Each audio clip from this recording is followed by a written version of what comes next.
Serious people of Reddit, what is scariest thing that happened to you that was not paranormal? When I was 12 I often snuck out at night from our mobile home that I shared with my 5 siblings, mom, and abusive stepdad. I would walk half a mile to a nearby elementary school and swing on the swing set for an hour or so, and then sneak back home. One night on my way to the school a stranger grabbed me from behind, dragged me off the road into the wooded area, and wrapped me. Most of the fear was me afraid I was going to die. The pain was unimaginable. He would smash his fist into the side of my head every time I screamed, and I was starting to black out, and I remember crying, so scared that I would never see my baby siblings again. Then I woke up at the break of dawn, alone in the underbrush, got dressed after finding my clothes, snuck back into our home, took a shower, and got dressed in some baggy clothes, and went into my siblings' room to watch them sleep for a little bit. I didn't end up telling anyone about this until after I had broken down about it in therapy a couple years ago. Took me until last summer to finally tell my mom, who now has trouble speaking and looking at me because of the intense guilt she feels, both at letting me be abused by her then husband and the rap. I still have nightmares that I'm being beaten to death, surrounded by pain. I was rapped again at 24 but it just didn't come close to the first one, if that makes sense. It wasn't nearly as terrifying, though obviously still awful. Almost 30 now, hoping nothing like that ever happens again. I was the victim of an attempted kidnapping when I was 11. What made it worse was that I was standing across the street from my house. I went to dinner at my friend's house a few houses down and across the street. After dinner I walked back home as I had done many times before. I was right across the street looking at my house waiting to cross because a car was coming. It was a white van that came to a stop right in front of me. A guy rolled the driver's window down and told me to come here.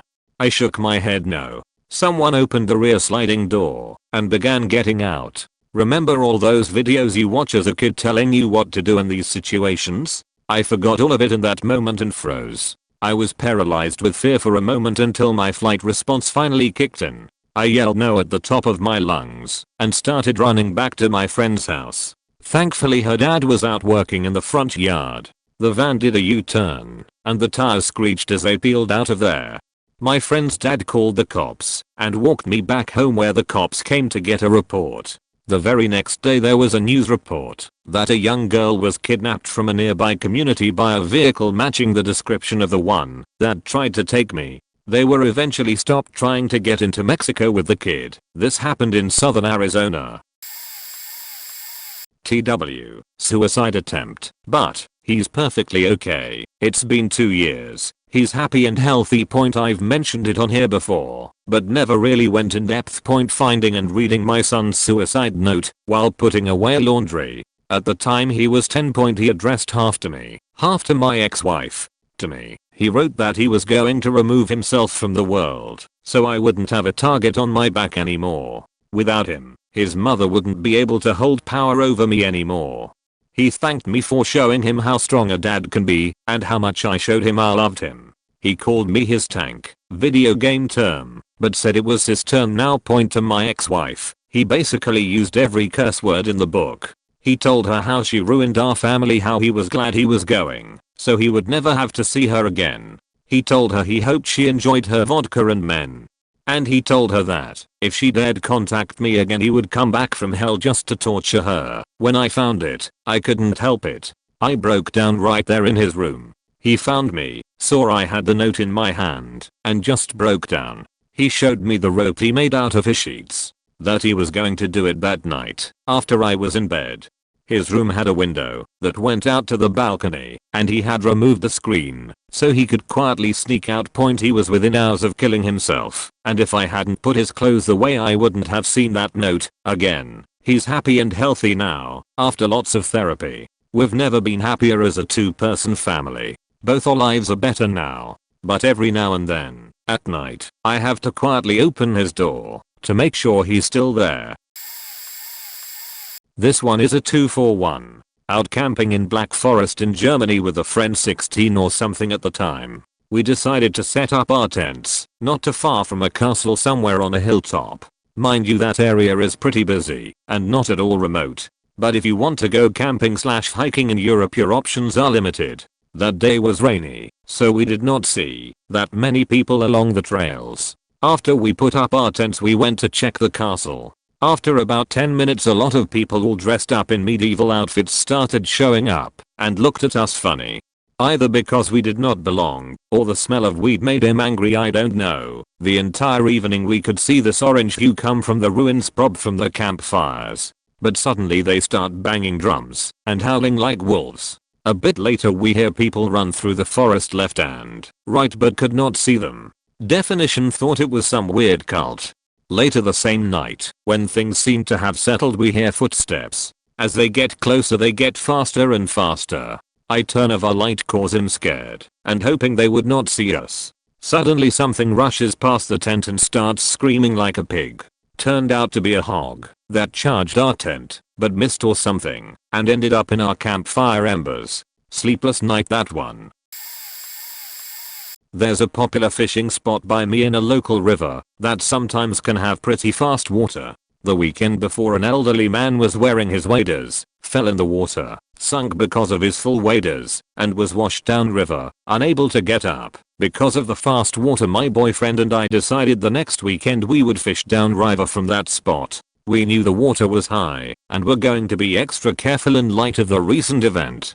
Well, I had just lost 25 pounds and hadn't been in fast water since then. My boyfriend got out in the river and held his hand out to me to help me cross. I get to him and I find that the rocks are just flowing out from under my wading boots. I knew what was happening and I was terrified because I was in waders and there was a large and very deep pool just downstream from me. I was leaning against him and told him I can't get my feet under me. From there it escalated to him bear hugging me and trying to push me to the bottom so I could walk out.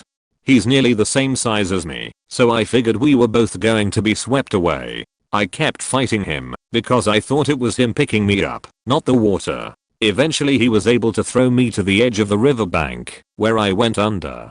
I was then able to kneel up and be stable while my waders were completely flooded. We got out of the water and decided to never fish at that spot again. Getting caught up in customs/immigration for no reason is really scary. At this point they are just intending to traumatize people. It's not even good for investigative purposes. If someone really was a terrorist or something. The worst I've ever been treated in my life by a government official wasn't in Scotland, though after Lockerbie they got tough as fuck, or in the US, when I was flagged for taking loads of last-minute flights and having a name similar to someone on a wordclist, but in Canada of all places. I was driving to the Winnipeg area to visit a guy I was seeing. I figure easy peasy. I've passed into Canada several times on the east coast, so NBD. Nope. Some lunatic Quebecois agent got all hyped up for what seemed to be no reason. They questioned me for ages. They opened up every crook, cranny, and crevice in my car, took out and examined every piece of clothing. They first just read through my texts as they came in, including such incriminating messages as "Do you think you'll be here in time for dinner?" and "I think I'm going to make spaghetti." Until they then asked to read the entire history of the text exchange with my boyfriend.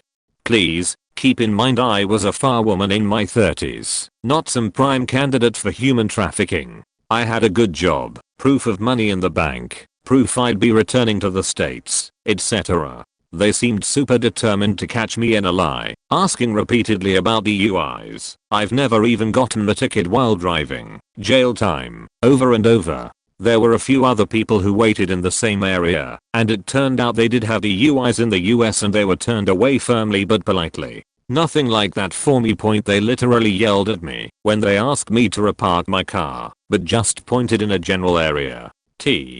Turned out they wanted a specific space, even though literally no one indicated which one, and even as they were yelling they did not tell me what to do, only that I was doing it wrong. As the hours dragged on, I started to feel pretty scared. They eventually said I couldn't leave, which was weird as I didn't ask to. I was super hungry and eventually got pretty shaky after a dinner time came and went. I asked for water and no one would let me get my water bottle or let me leave.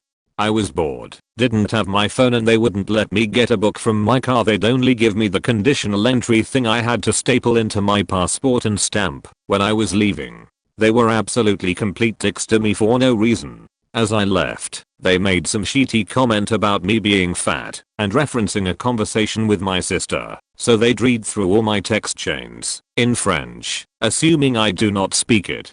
I was so fucking pissed my anger could have fueled the walk to Winnipeg. Edit. I found out later they opened, but did not close my MacUpen toiletries, and it was all open/broken at the bottom of my bag. I had to rebuy everything, shampoo, etc. That had to have been intentional. I drove through around lunchtime, 12 or 1, and didn't get out until after 8 p.m.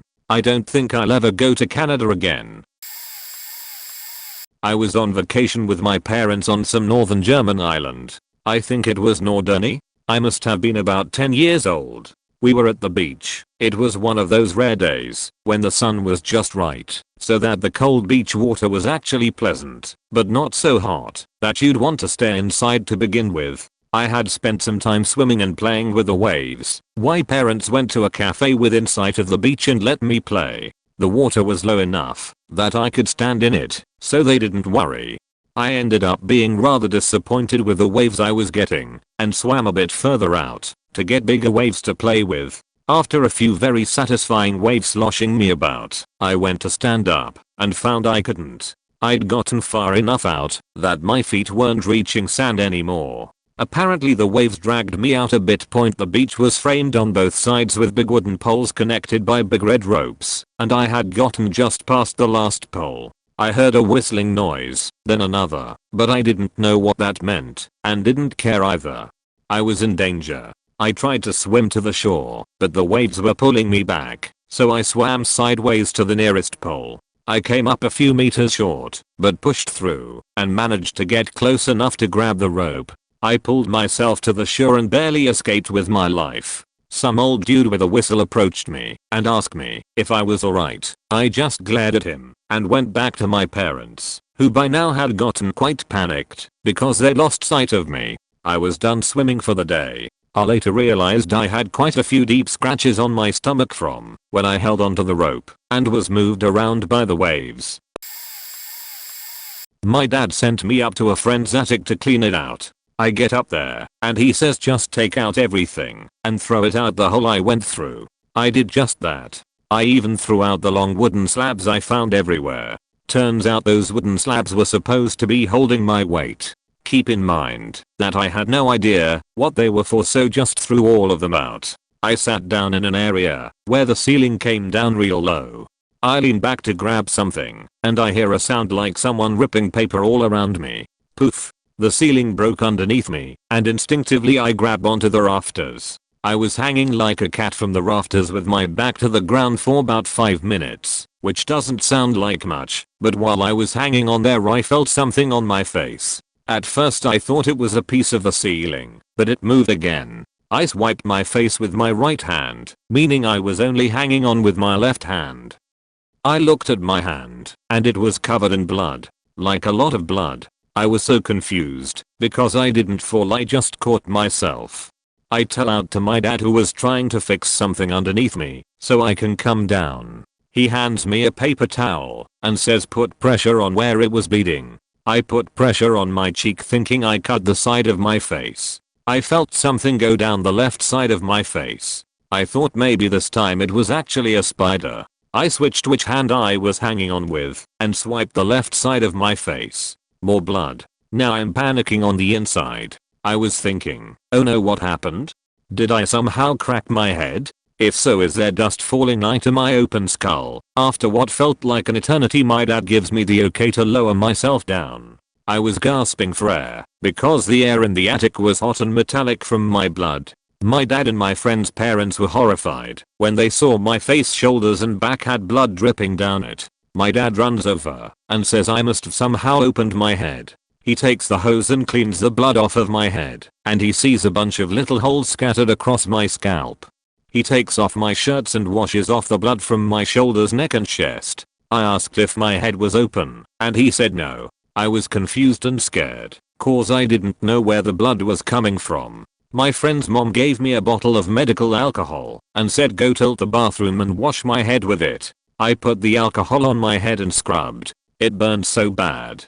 I kept bleeding a little after, but it stopped eventually. It turned out that the holes and blood was from rusty nails and screws sticking out from the ceiling. I must have bumped my head when I went to cath the rafters. I think the scariest thing about it was just the amount of blood. Plus the scare of almost falling from the attic. 10/10ths would not recommend. And if you're going to clean out an attic, make sure you have proper support. I, maybe 12 years old at the time, was on a summer vacation with my dad, his wife and family on a little town with quite a long beach. This beach was divided in 3 sections. Middle one was red flagged. I found out later why. One day after having lunch, I decided to go alone to the beach with my bodyboard, since everybody was eating ice cream at our place. I was pretty shy back then. I didn't like to be in a beach full of people, so I went bodyboarding to the middle part of the beach cause nobody was there. After a couple of minutes in the water, I didn't realize, but I was so damn far away from the shore. I was trying my best to swim back at it, but I was just being dragged further back. The goddamn middle part was a rip current. I started panicking. No family was there to see me, not even a Baywatch. I honestly thought I was going to the infinite and beyond in the ocean without any human watching me disappear. Thankfully I stopped panicking, hold onto the bodyboard, and faking swim like a maniac. When I reached the shore, I stood there like 20 minutes breathing. I was lucky the waves weren't trying their best that day. Couple of days more, my dad's wife's daughters got in the same rip current. That day the waves were a lot more aggressive. Meanwhile they were dragged into the ocean. Endless big waves were smashing their faces, waves after waves. They were saved by Baywatchers and a bunch more of people. Mid 2015 I was back at a girl's apartment after a date, around 1 AM and things were going well. We had been at a nearby bar, and she had driven us back to her place, a large apartment complex at the edge of town. It's an area I was totally unfamiliar with, but knew it was an unsafe area. There had been reports of break-ins and assaults in the neighborhood and we were in the midst of a crime spree. We were settling in on the couch and enjoying the evening. Suddenly we hear a pounding at the front door. We both freeze and hear it again. We slowly edge to the door without making a sound. Still the banging continues. I didn't know her well enough to know if this was normal, but we were in a dodgy part of town. She looks at me with an expression of part confusion and part fear. I have no idea what's going on, she whispered. I'm not expecting company. We hear a faint voice from the other side of the door whimpering, excuse me, I'm dead. The words were slurred and had a speech pattern I've never heard before. It was dark in the hallway and we were both concerned. The pounding continued with the same words, sorry, I'm dead. Your life is over. At this point we were both terrified. She shouted back at the voice, but the knocking continued. The door was chained, and we decided to open it to take a look at what was on the other side. Turns out it was a deaf guy who lives on the ground floor. Sorry, I'm deaf, he said. You've left your car headlights on, and it's shining through my bedroom windows and my kids are trying to sleep. Apparently deaf and lights sound a lot like dead and life when you're deaf and trying to speak. My dad once threatened to kill me and my whole family. Basically he was a drunken asshole, and one day he came downstairs after sleeping off his latest bender, said that he had finally snapped and that he was going to kill us all because he heard us laughing at him from upstairs. We had been laughing, but at The Simpsons on TV. He then started physically fighting with my mom. I went upstairs to where my younger brother was and told him to get some stuff together because we were going to escape the house through an upstairs window. I thought it was too risky to go through the front door as it was right next to the room where my dad was. We had dormer windows, so my plan was for us to slide down the roof slope until we hit the guttering, then shimmy across the guttering until we got to the neighbor's house and jump down into their garden.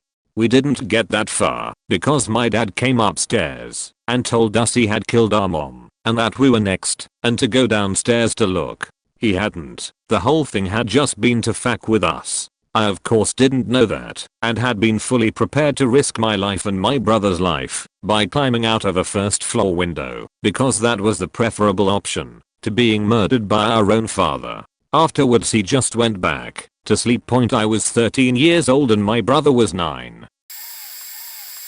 When I was a kid, probably around 10 or younger, I had a friend of mine and his older sister and her friend over at my house. The older girls were babysitting us and my younger brother. My friend and I were playing on the computer when the two girls with my brother rushed into the room and closed the door. One of them asked what we were playing, while the other asked if we had anything to barricade the door and if it locked. Then they told us someone tried to force open the back door nearby where they were watching TV, so that's why they came in. Then we heard more doors being jarred and people yelling at us. We turn out the lights and lay on the floor so they don't see us through the windows, while one of the babysitters calls 911. She explains on the phone that multiple people are trying to break into the house with all of us in there. In the middle of this, the people outside start yelling out all of our names, and that's when I got really scared. Then the people start shining flashlights in the windows between the blinds. We have no clue what's going on, but then one of the girls recognizes the voice calling her name. Turns out it was the parents of my friend and his sister and some other friends of theirs. They decided it would be a good idea to pretend to be home intruders on their teenage daughter while babysitting 3 kids under 10. Needless to say, I was pretty shaken up after that and was always nervous to be in any part of the house by myself. I've gotten over it now. I think it's kind of funny in a why would they ever think that was okay kind of way, but it definitely freaked me out as a kid.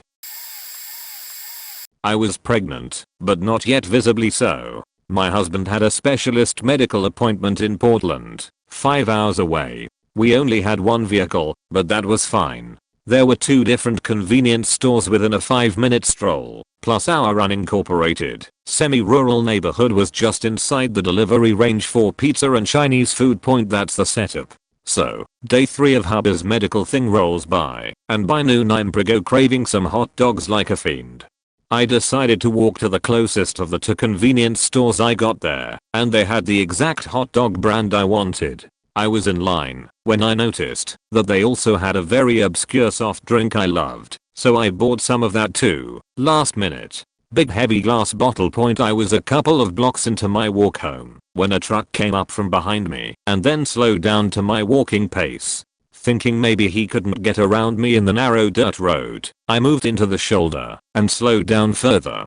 He slowed down further. I glanced over my shoulder, and the guy had a real sicko grin on his face, and he was eyeballing me in a way I can most succinctly describe as predatory.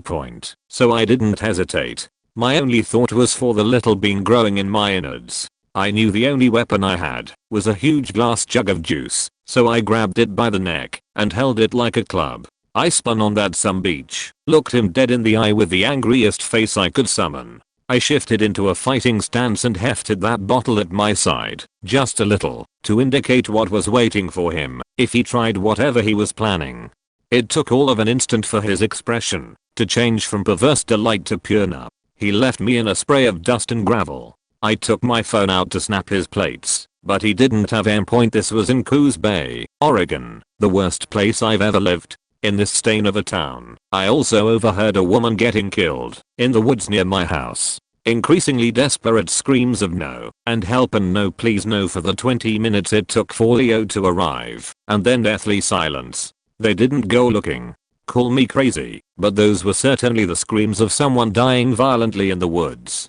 Either a cougar kill or a tweaker murder. Each seems as likely as the other. It was horrifying to realize that something or someone could just kill me with impunity in that place, and that no one would go looking for me if it happened. One last tale from Coos Bay. I was having my last smoke of the night on my porch around 11 PM. It was raining, being monsoon season, so I couldn't see much in the wet and dark outside of the porch area. Suddenly I started to feel really uncomfortable, like uncomfortable, so I hotboxed the rest of my ciggy. When I turned towards the door, I heard something moving fast down the roof, onto the carport, and straight towards me. I got inside in a split second, slammed the door and locked it. I had started shaking the second I heard it coming for me, so I'm still shocked/grateful I got inside so fast. In the exact moment the deadbolt slid home, I heard something thud softly on my porch and move around a bit. Doorknob rattled like it got slapped hard once with a hand the size of a baseball glove. And then there was no further activity. The next morning I was working in my garden, still wondering what the hell that was, when my neighbor over the fence popped up, like it's home improvement. He immediately launched in about seeing a large, unusually dark colored cougar hanging out in the trees behind our houses. It bared its teeth at him when he shone his flashlight on it, he told me, and it made him worry for our respective dogs. I told him straight away that it had stalked me the night before, and we agreed it was a particularly nasty cougar and to be wary until it left. It stuck around for about 2 weeks and noisily killed a few goats, and probably terrorized a few humans, before decamping for greener pastures. TLDR, Coos Bay is a lovely place to get murdered. Edited for formatting.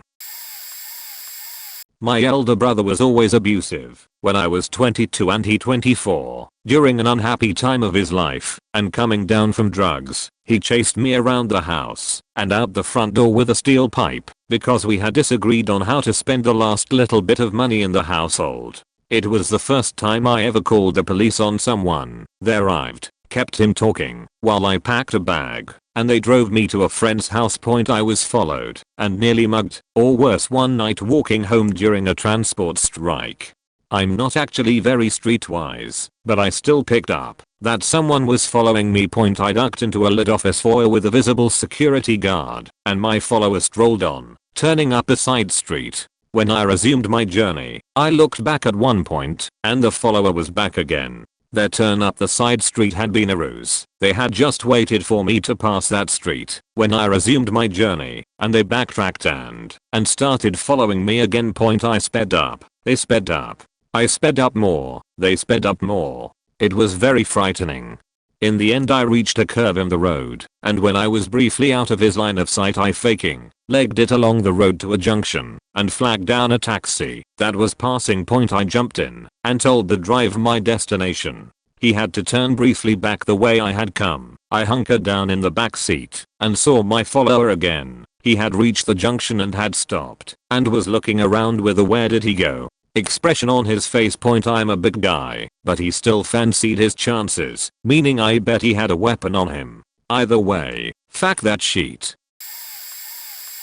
Once I was driving a large flatbed work truck through a small narrow tunnel when an Osaka water semi-truck came barreling through, speeding, and well into my lane. I twitched the steering wheel and somehow avoided a wreck I know without a doubt would have killed myself and my work partner. Right afterward the first thought I had was, that was almost it. After exiting the tunnel I pulled off to the side of the road and just sat there, hands frozen around the steering wheel. My partner and I just sat there silent, unmoving for about 10 minutes.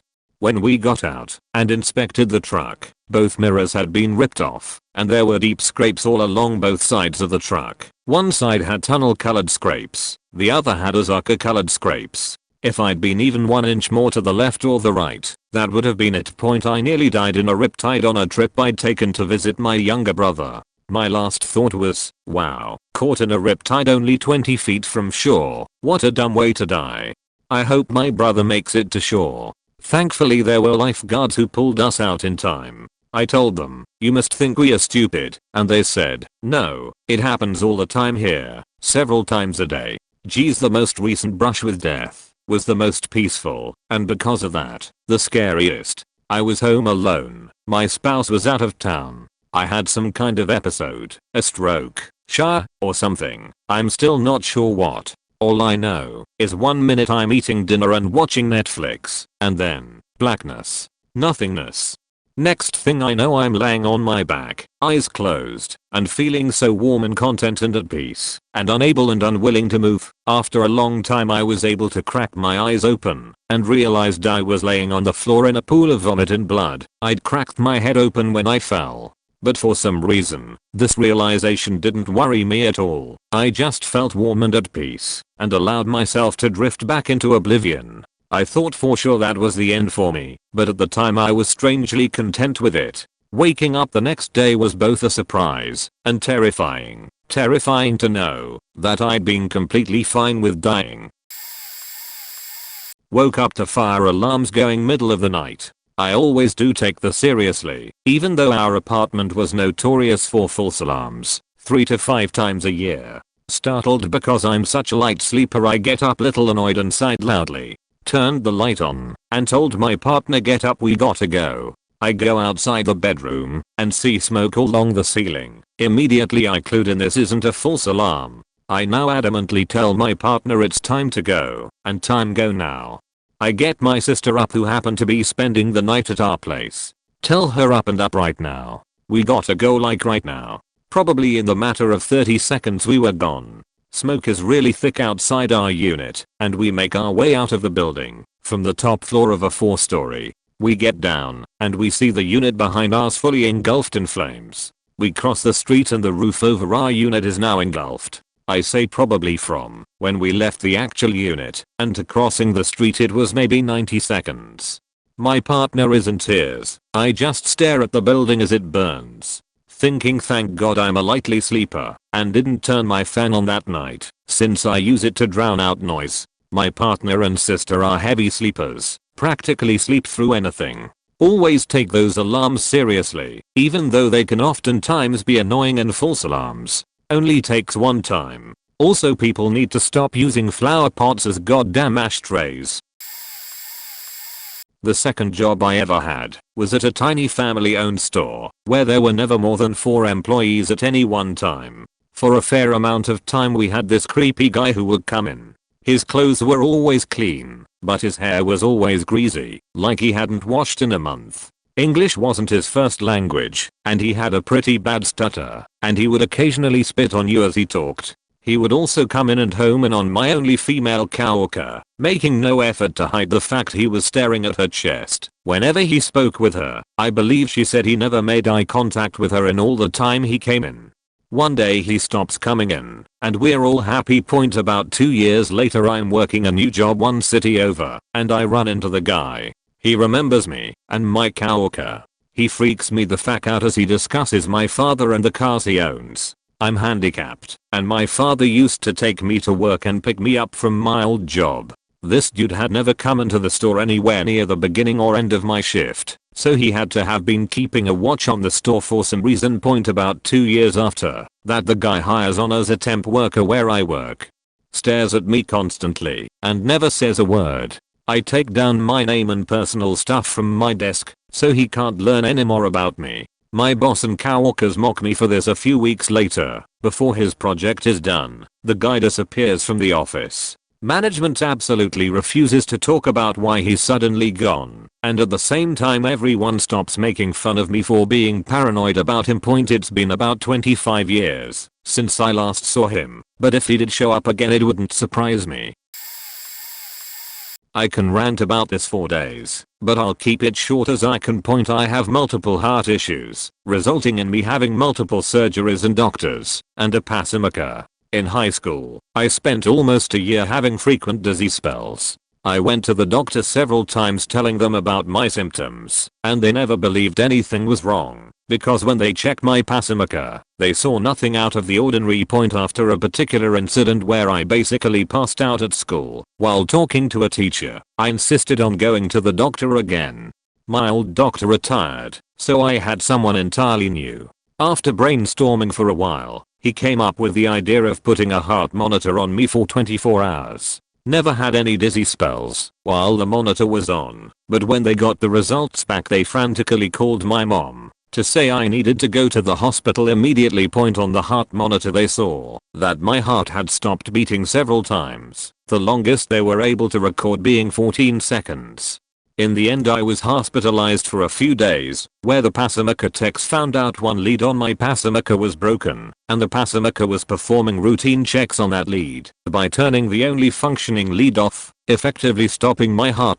Also, while I was at the hospital my heart stopped for about 18 seconds, scaring my nurse. I laughed and joked with her, can we go for 20 next time? She was not at all amused. I'm a city boy, as in I lived most of my life in a city and rarely ever visited the countryside. I'm also not a sports guy nor the hiker/adventure kind. This one time I was driving alone at night to a hill station. The drive was lonely as I didn't see any car in the past hour. Suddenly a truck from the opposite side rams into me and pushes my car off the road into a steep slope that eventually leads to a 400-foot drop. Applying the brakes wasn't helping, so I jumped out of the car. The car swerved a bit and eventually stopped after hitting a huge rock at the edge of the cliff. The scariest half an hour of my life begins when I realized that the truck driver didn't stop and I was alone in a remote foggy forest area on a cliffside. I could hear animal sounds nearby, wild dogs, birds and other animals. I'm pretty sure I even saw a snake. I check myself. My track pant is torn and I can't see skin on my leg. My shirt was semi-torn and is filled with blood. My face was bleeding as well. I realized that there was no help coming. I muster some courage and walk towards the road and walk on the road for some 15 minutes when a police patrol picks me up and takes me to a hospital. I stay in the hospital for 2 hours before being discharged. My friends came to pick me up and I partied that night for being brave enough. Not going into much detail, I've been trying to forget this stuff for nearly my whole life and the details are fuzzy. This isn't one single scary thing, but rather a collection of things that have been haunting me through my life, but they're all related, so I think it's related enough to the question point starting off strong. There's that time my father attempted to kill me with a snowmobile when I was like 6 or something. Long story short, he missed and I was able to hide in a snowbank before he could turn around and take another go at me. Must have been in there for a good couple hours before he left and I could walk home. Due to a combination of my age at the time, how frequently it pops up in my nightmares, and the fact that this was among the first, and thus most terrifying, attempts on my life, this ranks pretty highly on the things I really want to forget list. Second is the time when he broke into our house in the middle of broad daylight threatening to kill my mother. I remember running to the neighbor's house half dressed and begging them to call the police. The authorities removed him, but didn't arrest him or anything. They didn't believe that he was threatening murder. The cops around here are lazy and they let people go all the time. This event took place when I was 11. I think. The third thing is the fuzziest because I took a nasty hit to the head. I was somewhere between 12 and 14 at the time. My mother and I were driving somewhere when we noticed an erratic driver behind us. Of course, it was my father. He managed to force us off the road and into the ditch. Apparently we rolled quite a few times. Woke up in a hospital a few days later. Without video evidence or witness testimonies. He only got charged for driving without a license. Now, I want to be clear. He wasn't always that way. He was once a caring and compassionate father. Unfortunately, years of very poor self-care triggered a series of strokes that one by one caused his personality to almost totally flip. Over the years, he grew increasingly violent, and we eventually had to have him removed from the house. Even then, we weren't safe. Somehow, he always managed to find us. Even though he's Ash now, I feel like he's around every corner, waiting for his chance. I suppose years of paranoia do that to you. For our protection, my mother and I isolated ourselves as best we could. I only really left the house to attend school. Over time, I developed some severe social anxiety, trust issues, and depression that I'm still struggling with. It's only thanks to a couple friends I've gained in the past few years that I'm starting to break free of these issues. It's a long road, but for the first time in my life I feel like I can make it. Moral of the story: self-care is as important as caring for your child. Don't become a monster in your kid's life. The scariest experience I had as a kid, which remained the most terrifying experience of my life until an incident in adulthood, was sleep paralysis in my case. When I was 14, I was laying trying to get to sleep one night when I heard someone walk slowly into the room. There was a fabric sound as of a long dress or robe dragging on the carpet. The thing is, I knew it wasn't any of the family. My sister's door hadn't opened, my mother's bed made a noise when she got in and out of it, and my brother was sleeping in a bed in the same room as me. It was a presence that couldn't be accounted for. It walked around my bed, from the right side of it, around the bottom, to the left. I was laying on my left side, by the way. The sound stopped maybe 6 feet away from me. I was sweating with fear. I wanted to throw the covers off, but felt paralyzed with terror. I kept my eyes shut, feigning sleep, because I felt that if I opened them, I would see a face peering at me, close to mine. I'm in my 40s now, and I'm getting goosebumps just remembering how scared I was. There came two sharp knocks, as if it had rapped its knuckles on some drawers that were propped against the wall. There was nothing I could do, I just lay there as still as I could, hoping I wouldn't end up needing to go to the bathroom, and eventually fell asleep. Years later I read about sleep paralysis, and breathed a huge sigh of relief. I've experienced it a few times since, and although it was curious and unsettling each time, it was nothing like the panic and extreme terror I felt that night. At the time, it genuinely felt like I'd heard a ghost enter my room and move around. I was 7 and on a job site with my father, electrician, because I always thought his job sites were cool. We went to what was a small set of houses in the middle of the woods, and I was with my father, big and little sister. Big sister was 16 and my little sister was 6. Sure enough, once we get there we spot off in the distance or the woods an abandoned set of swings and a slide. They were very old, rusted, and nothing was around but the big hill you had to climb up to get to where my father was working. First day me and my sisters went there and played. Second day the same, and this continued until like the 4th or 5th day when we were on the swings pushing each other and I heard a gunshot. I played COD daily. I knew what a gunshot was like, or at least had some inkling of an idea. Something near me hits the ground and as some dust goes flying, I went into fight or flight and grabbed both my sisters and went for the hill to my father because I knew someone was shooting at us, but they had no clue what was happening.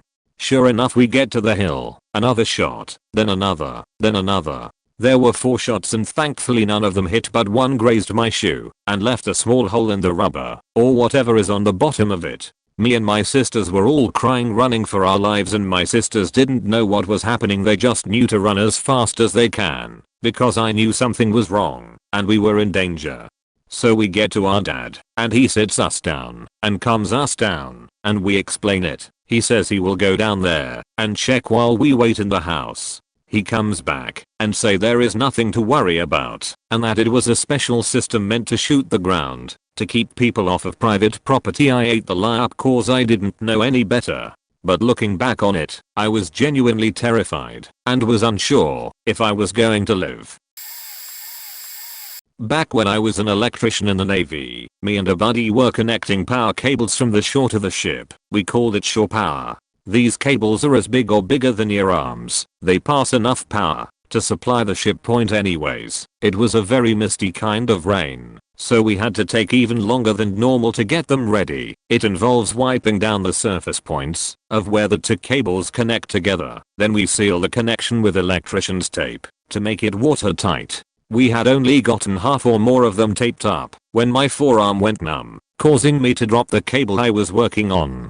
I was surprised, but didn't think too much about it because it felt like I just hid my funny bone, but I decided to be even more careful and finish that cable. I started on the next cable and this time it happened again, and I was sure my elbow didn't hit anything, so I immediately dropped the cable and stepped back. My buddy wanted to know what the deal was when it happened to him.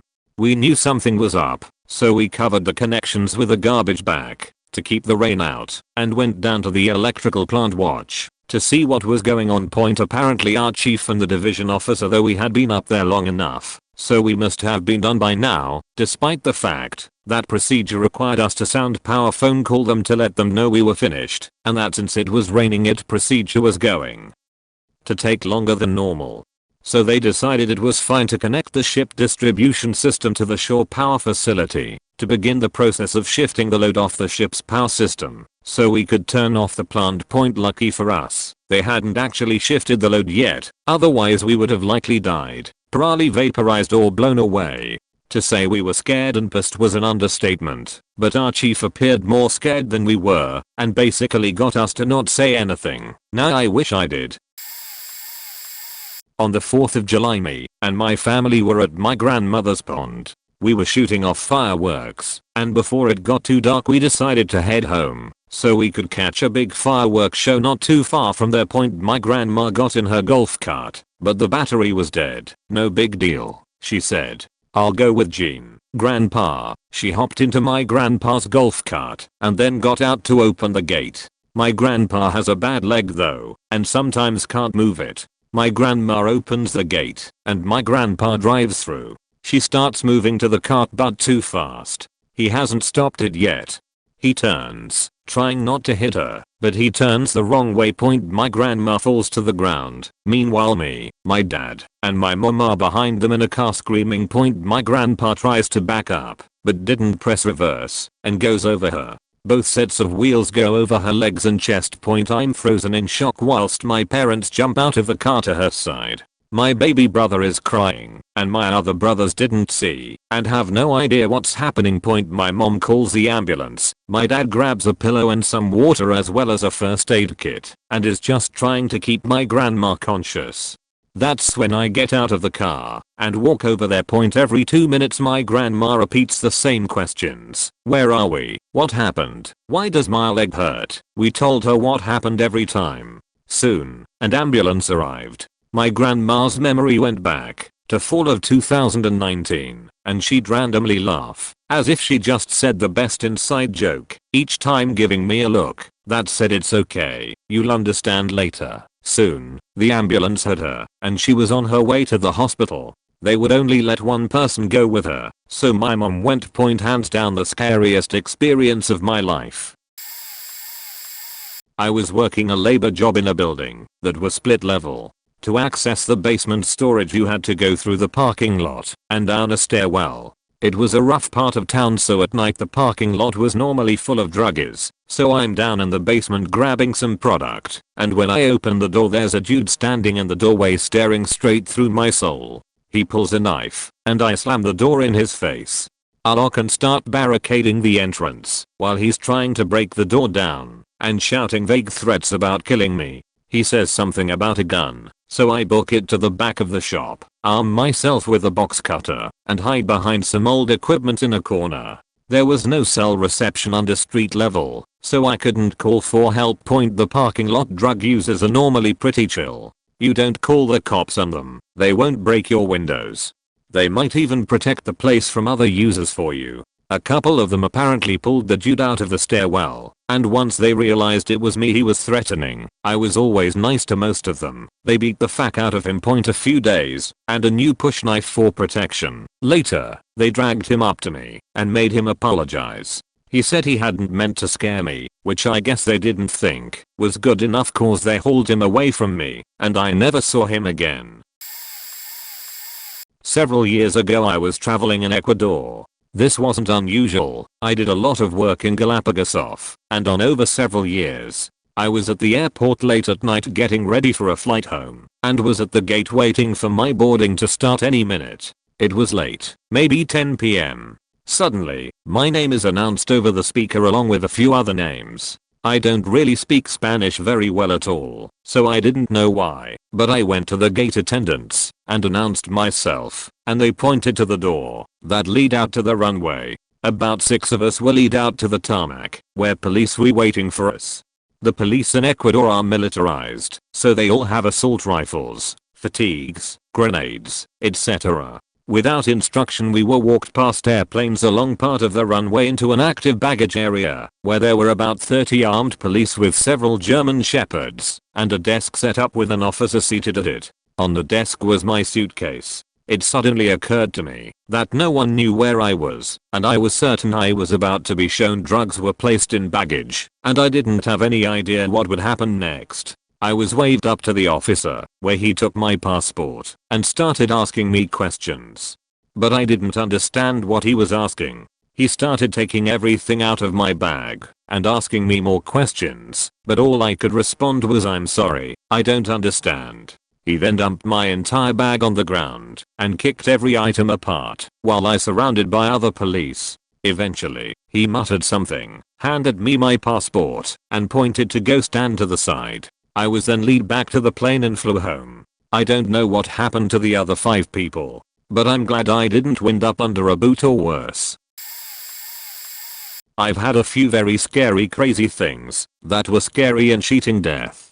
I can't pick one that was the scariest, so I will give the gist of a few of them. Ricochet to the head. I was shooting my shotgun in the wood for the hell of it when I did something incredibly stupid. I tried to point blank a tree, but what I didn't think of is that the bullets will bounce off of each other. One hit me about a centimeter above my eye, just right at my eyebrow. It did happen to have enough force to go in my head, not enough to go through bone, but it knocked me out, and if it could have gone through my skin, definitely cold gone through my eye. Getting shot at by a landowner when my horse started to go down a no driveway and I couldn't get it to stop. The guy just started shooting 3-point cleaning dove with a friend in a open field with tall grass with a pack of coyotes sneaking up on us. My friend and I had just finished a dove hunt with a bunch of friends. We were cleaning all the dove. I had a shotgun, but that's it, because I didn't take it off of the four-wheeler from earlier. Well, we had bloody water and a bunch of dove. At 11 o'clock at night we had 2 lights on our head and that's it. I finally looked up and thought this has to be attracting something. So I look up into the field and I see low eyes, prefect size for a coyote, too small to be a deer. Then I see about 4 more pairs of eyes just behind him, and they weren't running along, it was a pack of coyotes sneaking up on us. I grabbed my shotgun and loaded it while telling my friend I took shot and hit one in the face, maybe not enough to kill him because of all of the grass. So the bullets are getting stopped, but I hit him because I heard a yelp. Then we saw him running. About 2 minutes later they were closer. We dropped the keys on accident and had to find those. I stood guard while my friend cleaned the dove. I killed a coyote, shot another, and finally they ran off. Point watching my mom sees throw up blood, pass out, and be not expected to live. Luckily she did after 9 days in ICU. Not the scariest that has happened to us, but it still wasn't fun.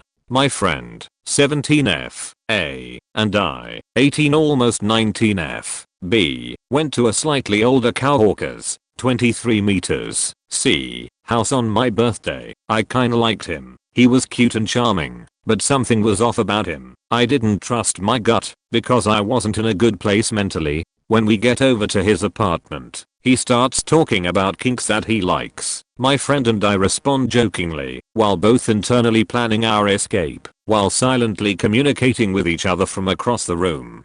He offers us a smoke. My friend took him up on his offer. I didn't. I needed to drive. When they come back and he says, "You all wanna see something really kinky?" No, not really. We gotta get going, CO, come on. It'll only take a minute. And he runs to his room. He comes out with a pair of fuzzy handcuffs and a blindfold. He deadass tries to get my friend and I to put them on. He was being serious and tries to grab our arms to lock them on. He also said he has another pair and some ball gags in his room. My friend and I are having none of this. But we are 2 teens against a trained military soldier. So my friend starts acting really high, and I'm like, "Oh shit, we need to get you home." And C is like, "Oh no, she's fine," as she's wobbling around making airplane noises. And she's like, "Let's call D, her boyfriend," and starts giggling. I pitch him a quick goodbye and we leave. Once we're in the car I'm saying, "Hey, are you actually high? Come down for a minute please." She immediately snaps back and says, "Oh, I'm not high at all. I just faked it so we could leave." We both start laughing. Later on we talked about how creepy he was and how lucky we were to get out of there. I moved into my new house and it was brand new. Now new houses tend to make weird noises because all the things inside your house were just put together and all that, so naturally you shouldn't be surprised the first few months when you hear strange noises. I didn't know this. I was chilling in the game room at around 10 AM playing some Gears of War 4 when I start to hear clown chuckles from downstairs. I brush it off the first time, but then I started to hear more sounds that just didn't make sense to my 11-year-old self. I start thinking if I was being robbed or if somebody entered my house. I didn't want to go downstairs because the scary movies taught me not to, so I take off my headphones and call my parents. My parents answer the call and I tell them what had just happened. Them worrying for my safety told me to call 911 and said they're heading back home right now. I did, and I was already 5 minutes into the call with an operator when the garage doors open. It's my parents. They call my name from downstairs, so I immediately can tell there was no threat. My dad takes my phone and explains what happened to the operator. She said it was no big deal, and we hung up. It turned out my sister was watching a YouTube video or something on loud volume and I didn't know she didn't go with my parents to the store. TLDR. Got scared shitless because my sister played clown noises. I think I already told this story, but when I was in the 5th grade, I was walking my dog around my neighborhood. I was nearing the neighborhood park and was about to go turn and do a loop in a dead end when I noticed a silver van slow in front of me and then drive off. So I got suspicious and instead turned the other way and took a route through a park that people not familiar with the neighborhood wouldn't know where it led. However, at the end of the route was the silver van. I kind of slowed down for a bit and considered my options, whether I could climb over a neighbor's fence. A woman got out of the van and she walked towards me. She didn't look very threatening, so I kind of waited to see what was going on. She told me that they had been following a red car after noticing it following me for a while, stopping in people's driveways and then following me. When I got further, I thought back and remembered seeing the red car pass by me first before the silver van, so I believed her.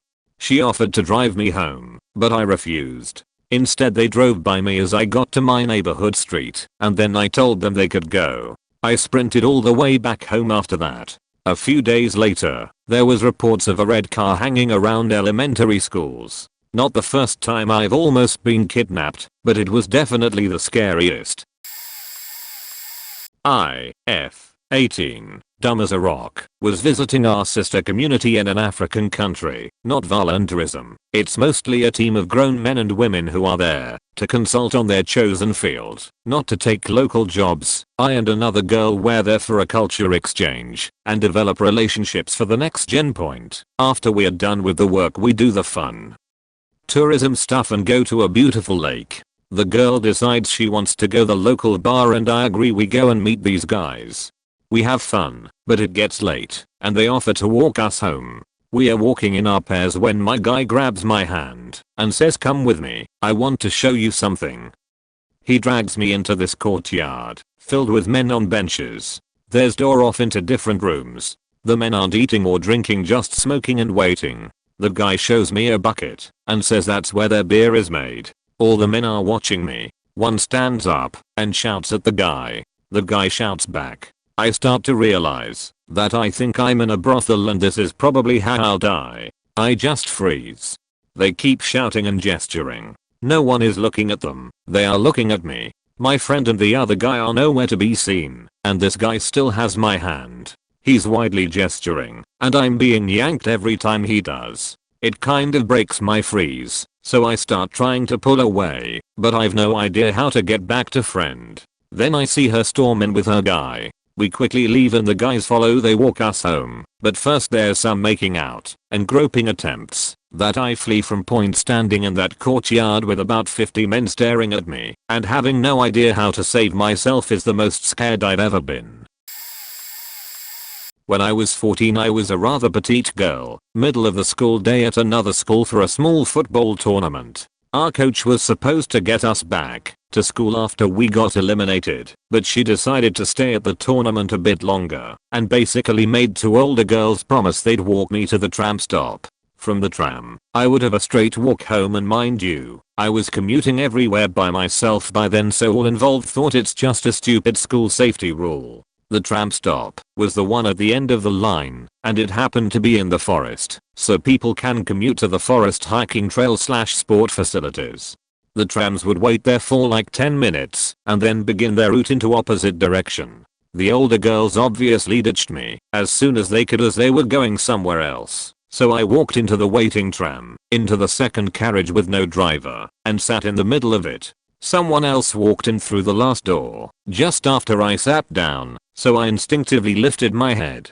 I saw a scruffy looking guy, then I immediately noticed him flashing his dick out of his trackies. He played with it while he walked towards me as I just froze in shock, and just before he reached my seat, he made a turn and walked out of the middle door I was sitting by. I was horrified and ran into a first carriage to sit by the driver's door, and I never saw where the guy went. I haven't even told anyone, as I was not even supposed to be left alone at that time by my teacher and my team members. But I still Have the image in my mind 7 years later, and I dread to think what would have happened if the tram wasn't waiting at the time. I know I should have reported it, but it didn't occur to 14-year-old me. Still, my blood boils every time someone downplays the amount of sexual harassment incidents girls face, because every one of my friends has a story like that or similar, and most didn't report it anywhere, because they were too shocked at the time / it was a random encounter which couldn't be investigated. When I was little, like 10/11ish, I would wake up in the middle of the night and have a really bad runny nose that would soak my blankets. Well, one night it happens again, but this time it was oddly more runny than usual, and I'm starting to feel like I just walked into the shower with my clothes on, or I'm just extremely sweaty. I get and go to the light switch, and when I do, I see blood on my hands, cloths, carpet, and bed. Everything was soaked, and my nose was still bleeding. Now at the time I didn't see what was wrong, but I walked into my mum's room trailing blood with how soaked my clothes were, and said that I had an accident. My mom freaked out, and her being a nurse, went and looked to see where the blood was coming from, and yelling at my brother to get the first aid. It was something out of a horror movie is what my brother said, because of the little drops of blood trailing from my room to my mom's in the most ominous way possible, with little footprints here and there.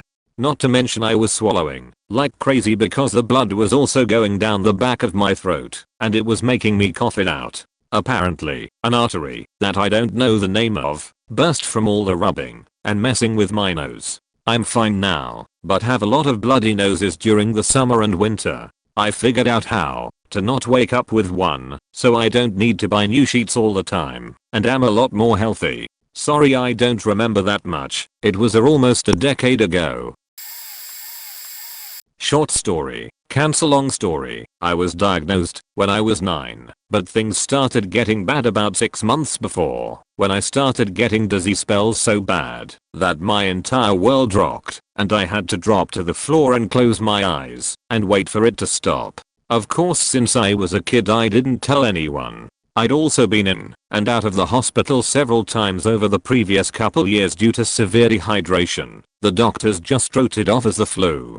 It wasn't until I dropped like a rock at the local park that my mom took matters into her own hands and made an appointment with an MRI specialist. Turns out I had a brain tumor, medulloblastoma to be precise, right at the base of the brainstem. I was rushed to a hospital and it was surgically removed, but that was just the beginning. It is very hard to understand if you have not been through it yourself, but basically for the next 2 years I was in and out the hospital on a weekly basis for radiation and chemo, and this sheet is horrible. Basically cancer therapy amounts to trying to kill a fly by tossing a grenade at it.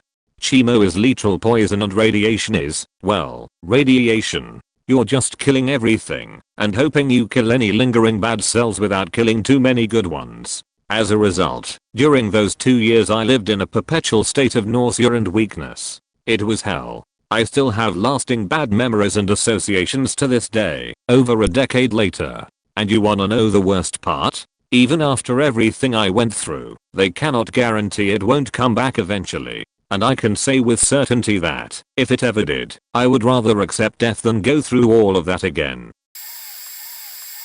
I've been in 2 severe car accidents. The first one happened when I was only 20. This happened a few days after a heavy rainstorm. I was driving home with my 3-year-old child late one evening. I had been driving a while, and I was tired and ready to get there. I rounded a curve and didn't notice that the road had washed away. When my SVU hit the water, it sputtered and died. Water starts coming in from the doors and I realize that the SUV is drifting towards the ditch, which was a straight down drop off.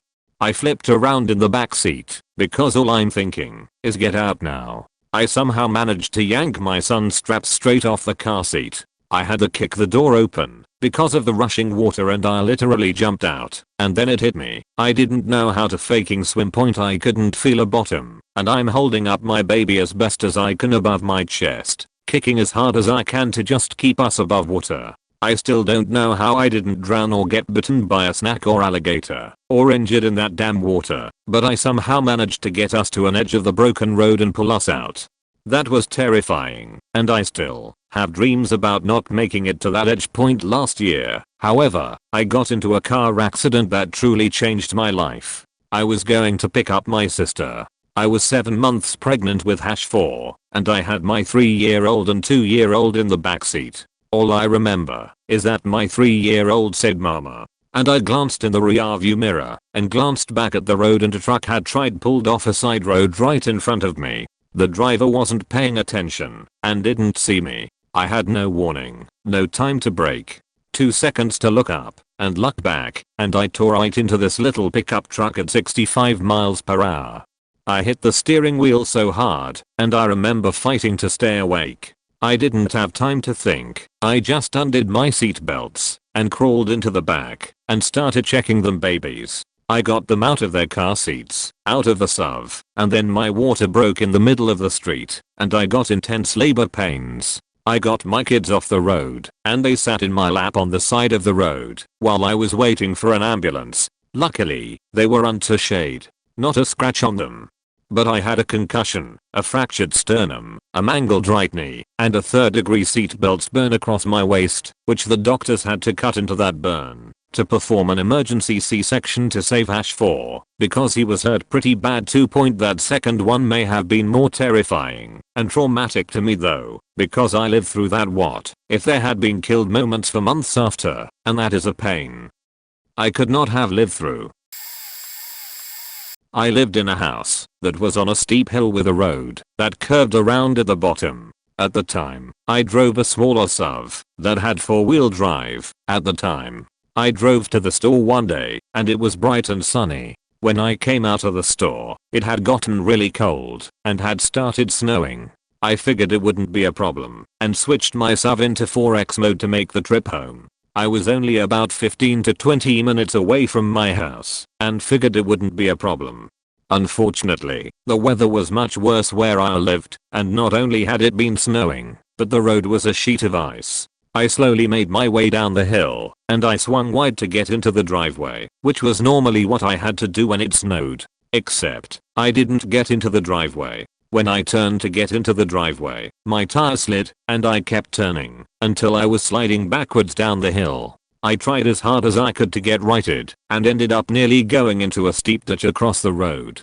Luckily, there was a driveway right next to it. I figured maybe I could get into my lower driveway, so I tried to pull back across the road, but my tires started sliding again, this time going forward down the hill. I really couldn't control where it was sliding at all, despite all attempts, and was terrified that I would slide headfirst into one of the cars parked down the hill. I was sliding on a diagonal and closed my eyes, trying to relax for the inevitable impact, when the car stopped. I had come to rest on a curb about 6 inches shy of someone's truck.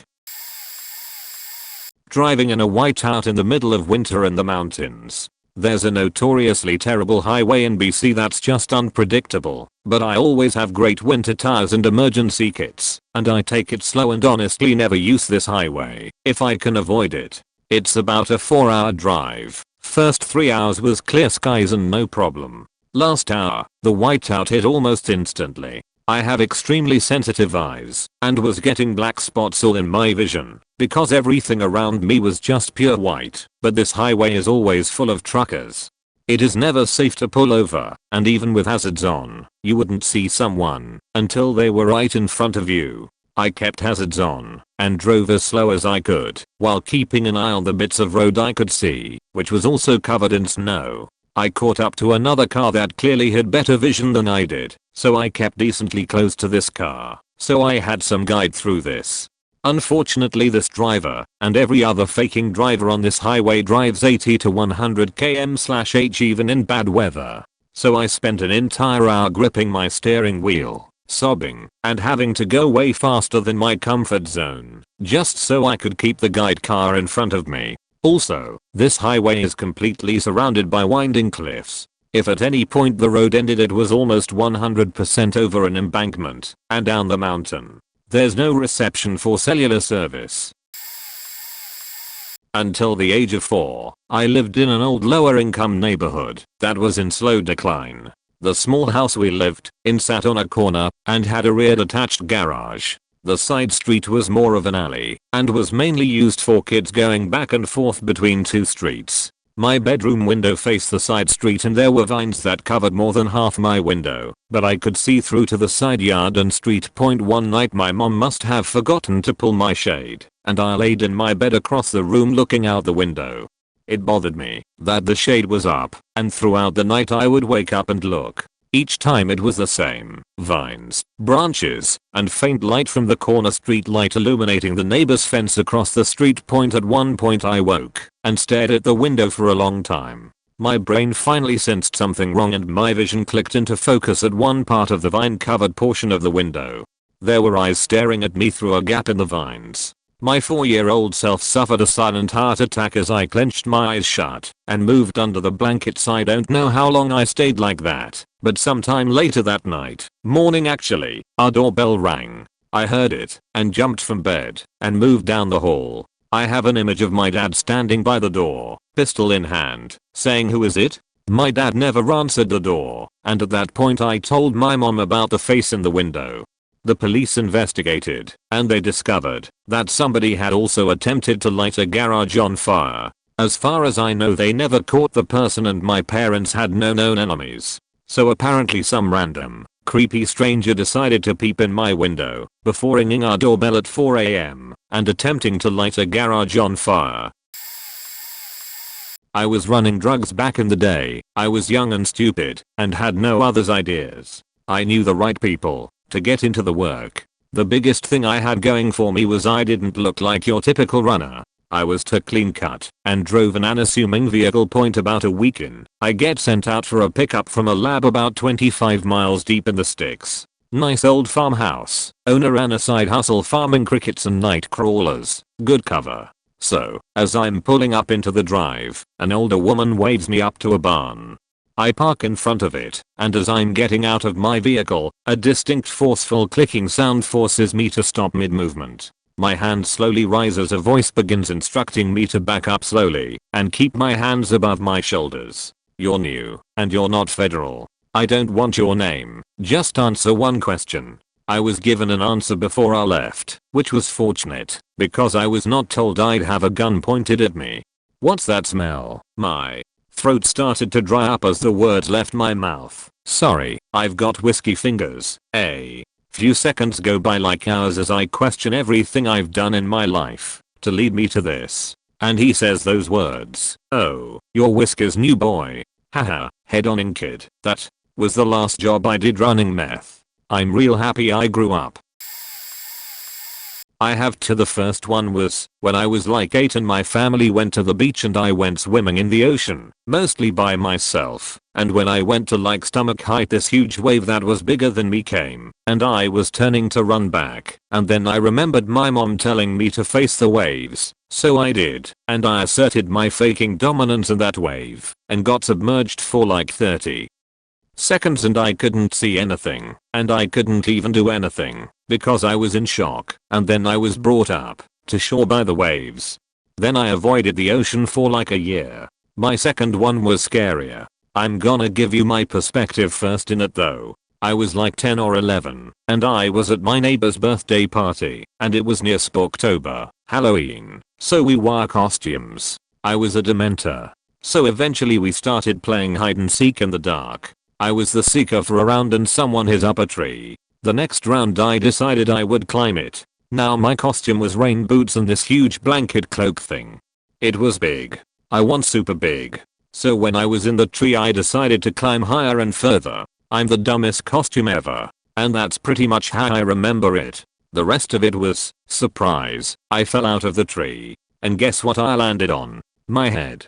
From like 20 feet in the air. My sister saw me cool and told my mom, who ignored he for a minute, and then everyone went kind of crazy. I got knocked out and the hot up like 10 minutes later. I was like, what happened, what? And they would tell me, and a minute later I would forget that and everything and would flash back and I couldn't remember anything. I remember waking up in my parents' car while we were driving to the doctor and they were like, "Are you back?" And I had no ducking clue what they were talking about, and I thought I was in a dream, and then I was back. I went to the doctor with a weird faking costume and no shoes, and a concussion, and they said I'd be fine. They were pretty faking scary to me.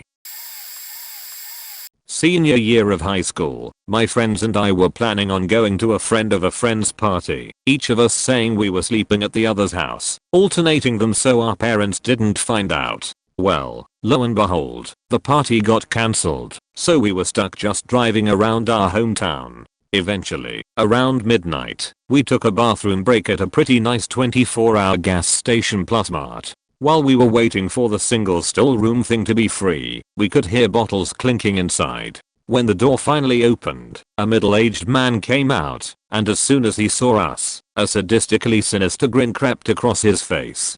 "Well, hello girls," he said. "What are you ladies up to this late at night? Isn't it past your bedtime?" My friends and I stood there absolutely shocked, unable to move. I swear to God this guy looked like a pedophile, possibly even a serial killer. He continued to offer us some drinks he had bought at the mini-mart, all the while staring at us like a feral dog would a nice slab of meat. It was horrifying. He walked away when our responses didn't go beyond one word point, so we threw ourselves into this bathroom, looking at each other wide-eyed and silent, knowing what the other. When we were done, and were about to leave, we saw him leaning against a car a spot or two away from us, just outside of where the lights shone. Needless to say, we freaked the fuck out. I went up to the woman behind the counter and told her what had happened and asked to see if she would walk us to the car, but she couldn't because she was the only one working and wasn't able to leave the register unmanned. She did, however, say she'd watch us in the cameras with a phone, ready to call 911. We walked to the door, took a deep breath, and full on sprinted to the car. We immediately got in, not paying attention to the area beyond the car. Our sole goal was to make it inside. When we looked around, after locking the doors, we saw that he was gone. I'm pretty sure the car he was leaning against wasn't even his, because it remained in its parking spot, off. Anyways, we left and ended up in the high school parking lot intermittently sleeping until some boys we knew invited us to their house nearby. Every once in a while, one of us will bring up the story, and every time it makes my spine cold. Not a shiver. Straight up cold from fear. It's currently happening as I'm typing this. None of us know what that guy may have had planned, and I for one, really don't want to. It terrifies me to this day, 6 years later. I hope he didn't succeed or follow through with whatever he may have been thinking with any other teenage girl, or boy for that matter. That same night, we also happened to come across a barn burning down, fully engulfed in flames. Luckily, no one was hurt, I'm pretty sure. I haven't had that insane of a night since, and I hope I never do, knock on wood. It was fucking whack. I realize that I'm capable of killing another person, that our impulses are so strong, that you can go from hello, tired, drunk and super chill to kill you, and almost doing it in less than 10 seconds without any visual confirmation or general knowledge about it. My dad's wedding, we had seen the sunrise on top of a mountain. We are on our way back. My cousin, she is first down to the house and walks in. I'm 30 yards behind her. She yelled in a way I have never heard before. Something within me triggered. There was no question about it. All my primal senses are full on fight or flight mode, and there is not a chance in hell I would run away. A 52-year-old woman was wrapping her 12-year-old brother. I entered the house and a 5L pot was right next to northeast, and I was determined to kill her. I was about to smash her skull in. Remember, I know nothing, as I started to swing my entire body. Every goddamn cell yelled no. I somehow managed to make a longer swing and threw it on the body part. One knew she'd take no damage. Her fat, disgusting thigh. I broke down, left the house for 8 minutes to gather myself. We then took the woman and left the party and started walking towards the city, called the cops to come pick her up. When we got back 1h later, nobody cared. His parents laughed it off. The 50 guests still staying there for the weekend shook it off. He got zero support from the adults. If this was a 50-year-old man and a 12-year-old girl, I would be questioned to why I didn't kill him. Not sure what was pissing me off the most, my ignorance to impulses or the nonchalant way the others handled it. That was the first and only time I've heard that kind of yell. August 13, 2012. I jumped into the Columbia River about 1/4 of the way out, and I went pretty deep. I jumped off this weird log structure that went out a ways, and was maybe 1.5 feet out of the water. I didn't understand that there are currents under the water, and it spun me, and disoriented me and moved me. I didn't really understand which way was up, confusing because you naturally float up. Naturally I panicked, and tried my best to swim up. I inhaled water just a second before finally reaching the surface. I don't know how long I was under the water. When I made it to the surface, the only way to get out of the water was to somehow latch onto the log that was barely reachable in the water and pull myself up. I had so much adrenaline that I yanked myself out of the water. I still couldn't breathe. I just sat there choking and puked in the water. I knew I had to calm down, so I did exactly that, and slowly I was able to breathe more and more. I was 12 years old when I did this. I also weighed like 170 pounds. I was very overweight, so I had no idea how I was even able to pull myself onto that log. I sat there for about an hour trying to catch my breath point before anyone says anything about my parents being irresponsible. I literally waited till no one was watching to prove that I could do it. This could also fit pretty well in r/kids are fucking stupid. I was in the 2006 Danvers chemical explosion. A solvent factory blew up in a residential neighborhood with the force of a 2,000-pound bomb. My field is industrial automation, which can mean some odd hours. That week, I was on an installation that couldn't start until 4 p.m. By midnight on my second day, the project was almost done. Instead of coming back on Wednesday, I remained on site to finish up that evening. The shift manager was thrilled. I left around 2:30 a.m. tired, but glad the work was completed. There was nobody on the highway. Then it happened. I must have heard the sound, but I can't fully remember. I just remember the sensation that something is going horribly wrong, and suddenly all my joints ached, like I had some kind of terrible flu. I thought I was going to be sick. My truck was pushed into the left lane. It felt like crosswinds on a mountain highway, just way more severe. I'm pretty strong, but I couldn't hold against this force. Then I see the fireball. Orange flames stretch over the height of the trees. I got off at the closest exit. The flames were stretching further into the sky. The fire marshal said they were 200-foot flames. They may have been even higher. I got out of my car. The feelings of sickness had gone away. I was lucky I didn't hit anyone. Truck was okay. A small crowd had gathered in the parking lot of a shopping mall. The fire was near an old propane terminal. The people gathered were speculating that the terminal blew up. What exploded was a solvent-based paint factory. It was near the old propane terminal, which been recently decommissioned, and all propane had been removed.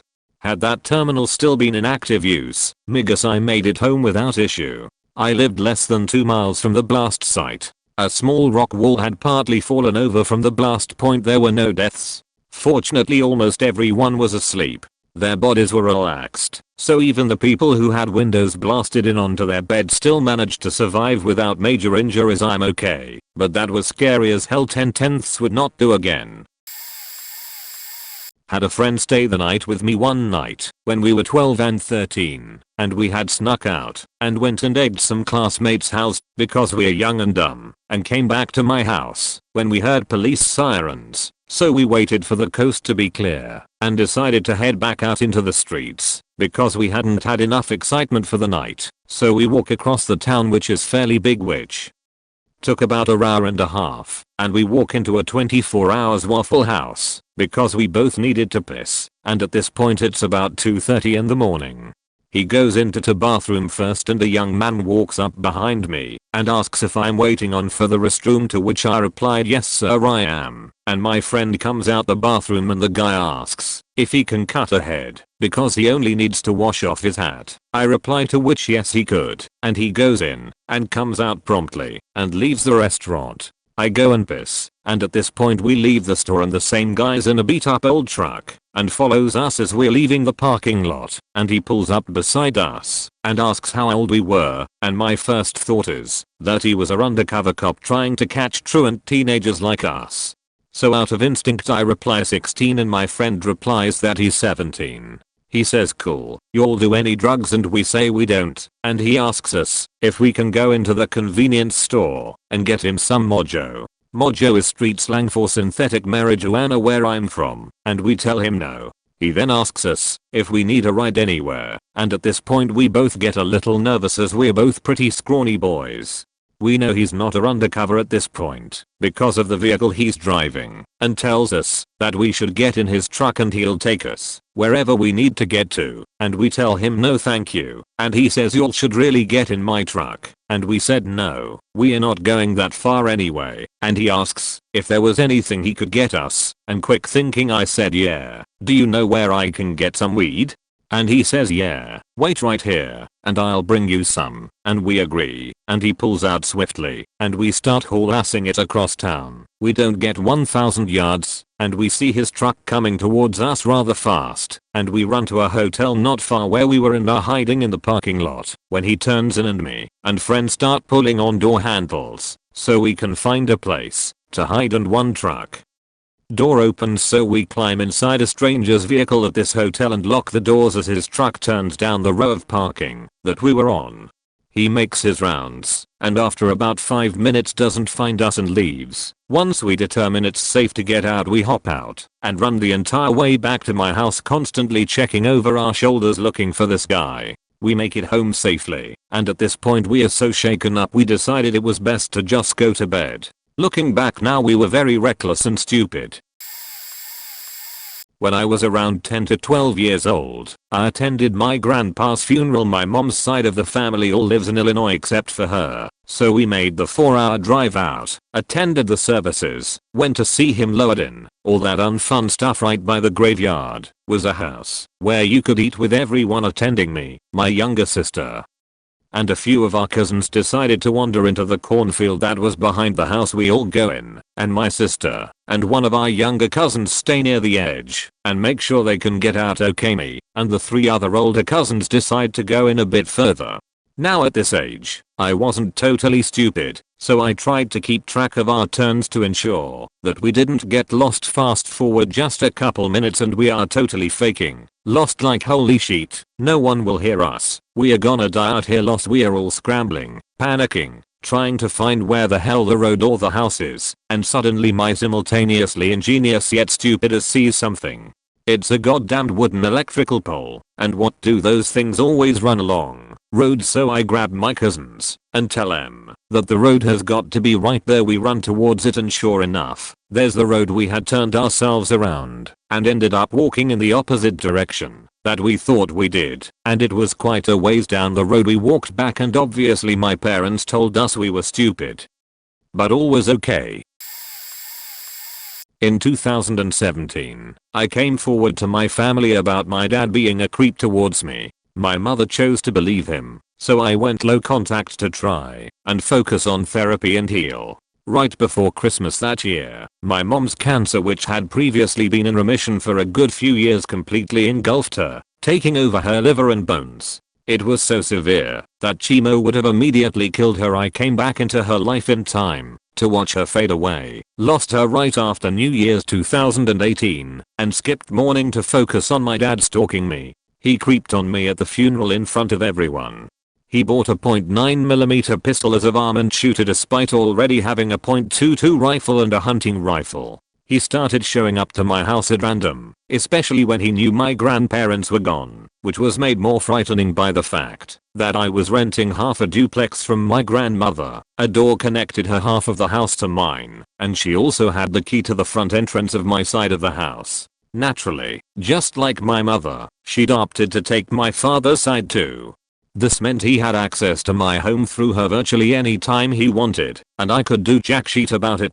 Scariest of all was the fact that I lived 2 miles down the road from him. When I went to the police to document what was going on, they told me, you can try to file for a personal protection order, but at the end of the day, it's just a piece of paper and he could get to you before we even thought about driving out there. I lived in a very rural area, so the police department was split between 3 different counties, all of which spanned quite a bit of farmland and wooded area. I also didn't have a car, no friends, and no family who wouldn't tell him exactly where I was if I asked for their help, which meant I had no way out. It escalated to me having to couch surf and take a leave from work, and to me attempting to get him involuntarily committed to psychiatric care. He texted me suicide threats while he was being interviewed, even though they are supposed to confiscate personal belongings, but they decided there was nothing wrong with him. I still have those texts saved to my phone, and I kept the police report. I can't explain how hopeless and trapped I felt, or what constantly being that kind of hypervigilant did to my health.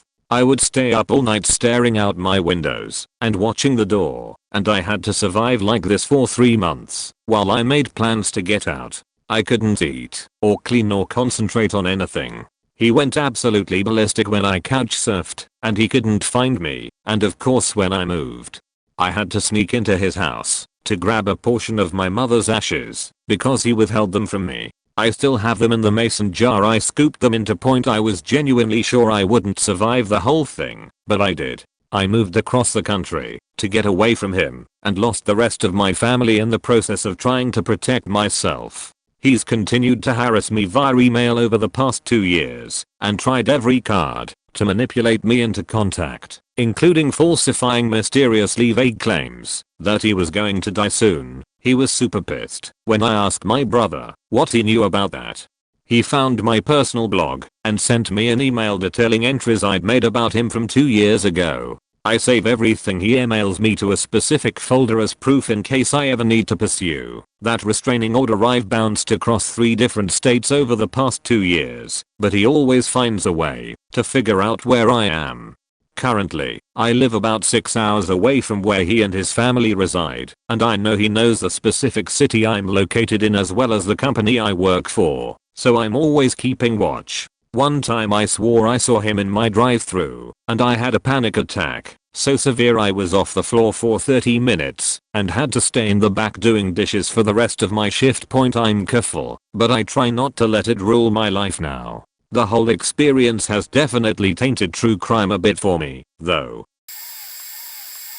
Dog attack. I was walking home after getting groceries, and this 4-month-old puppy is lunging, straining on its leash, growling and barking up a storm. Unfortunately for me, I cannot just cross the street unless I felt like playing Frogger in a high traffic area. So I decide to keep an eye on the dog but keep moving slowly, no sudden movements, hoping the owners would come out. It snaps its tether with enough force that it barrels into the road, somehow doesn't get hit, almost does, and goes for my leg. At this point, I'm an unarmed short noodle of a guy with a plastic bag full of groceries, and wrangling with a stranger's dog isn't in my list of skills, so naturally I end up yelling for help and pissing myself. Owner finally comes out and grabs the dog, goes inside their house, and does not come back out, so I head home to drop her some groceries and then file the report. The dog was known to be aggressive, apparently, but they left it outside without supervision with no excuse given. It had its rabies shot, and as far as I know the family either moved or didn't let the dog out of their sights from that day forwards. I didn't press charges because I love dogs, but now, living with the aftermath, I really wish I did. Do you know how big a pain in the ass it is to have nerve damage in your leg and be afraid of dogs when you grew up with a few? I'd go to therapy for my fear, since this incident happened 2 years ago, but every therapist in the area has no clue how to treat it. I've tried asking around within a 50-mile radius. Somehow none of them have a single clue on what to do, and I'm not about to adopt something I'm still afraid of because that won't magically cure my cynophobia. Lucky for me, I needed no stitches, but that day was terrifying. I'd say the breed of the dog, but I don't want people from either side leaping down my throat. I awoke during an ungodly hour, not long before my alarm was set to go off, to shouts resonating throughout every corner of my home. Shouting was not an uncommon occurrence within my home, so I regarded the commotion as nothing more than a disturbance, an irritation. I assumed it was another bout of familial drama, or a very loud conversation. Dismissing it as such, I began to doze off once more, only to hear shouting again, louder and with much more fervor. It definitely had to be drama ensuing, right?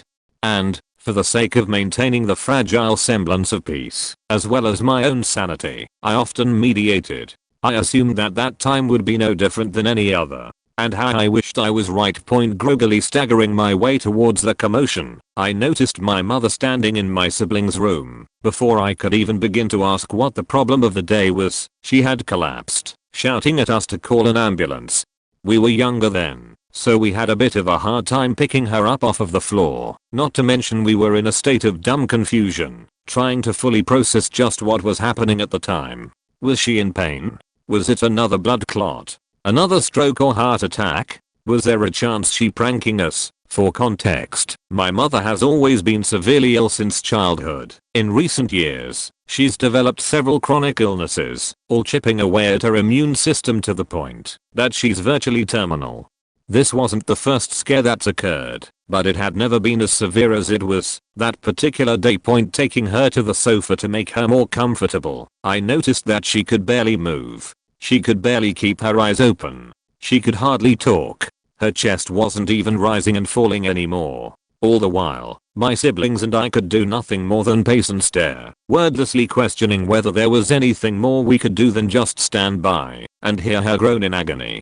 Of course, like always, there was nothing that could be done other than waiting for the dust to settle. Finally, just as her head began to loll to the side, the paramedics arrived and managed to get her stabilized enough to carry her to a stretcher. My siblings and I watching from the window as the ambulance drove away. It wasn't until my nerves had eased enough that I could sit longer than 5 seconds that I realized if they'd arrived any later, we would have watched our mother die right in front of us. Needless to say, I wasn't tired anymore. When I was 10 years old, to be fair, I'm only 18 now, so I have a long way to go. My parents brought my brother and I over to Malaysia via the causeway connecting Singapore and Malaysia to visit my grandparents who were in their vacation house. A little fuzzy, since I haven't been there, the causeway, in a while, but essentially since we didn't have a car, it was just stand in this line, have dad hold the tablet up, and give you his right earpiece and watch anime together. The lines get pretty long in the afternoon, get your passport checked.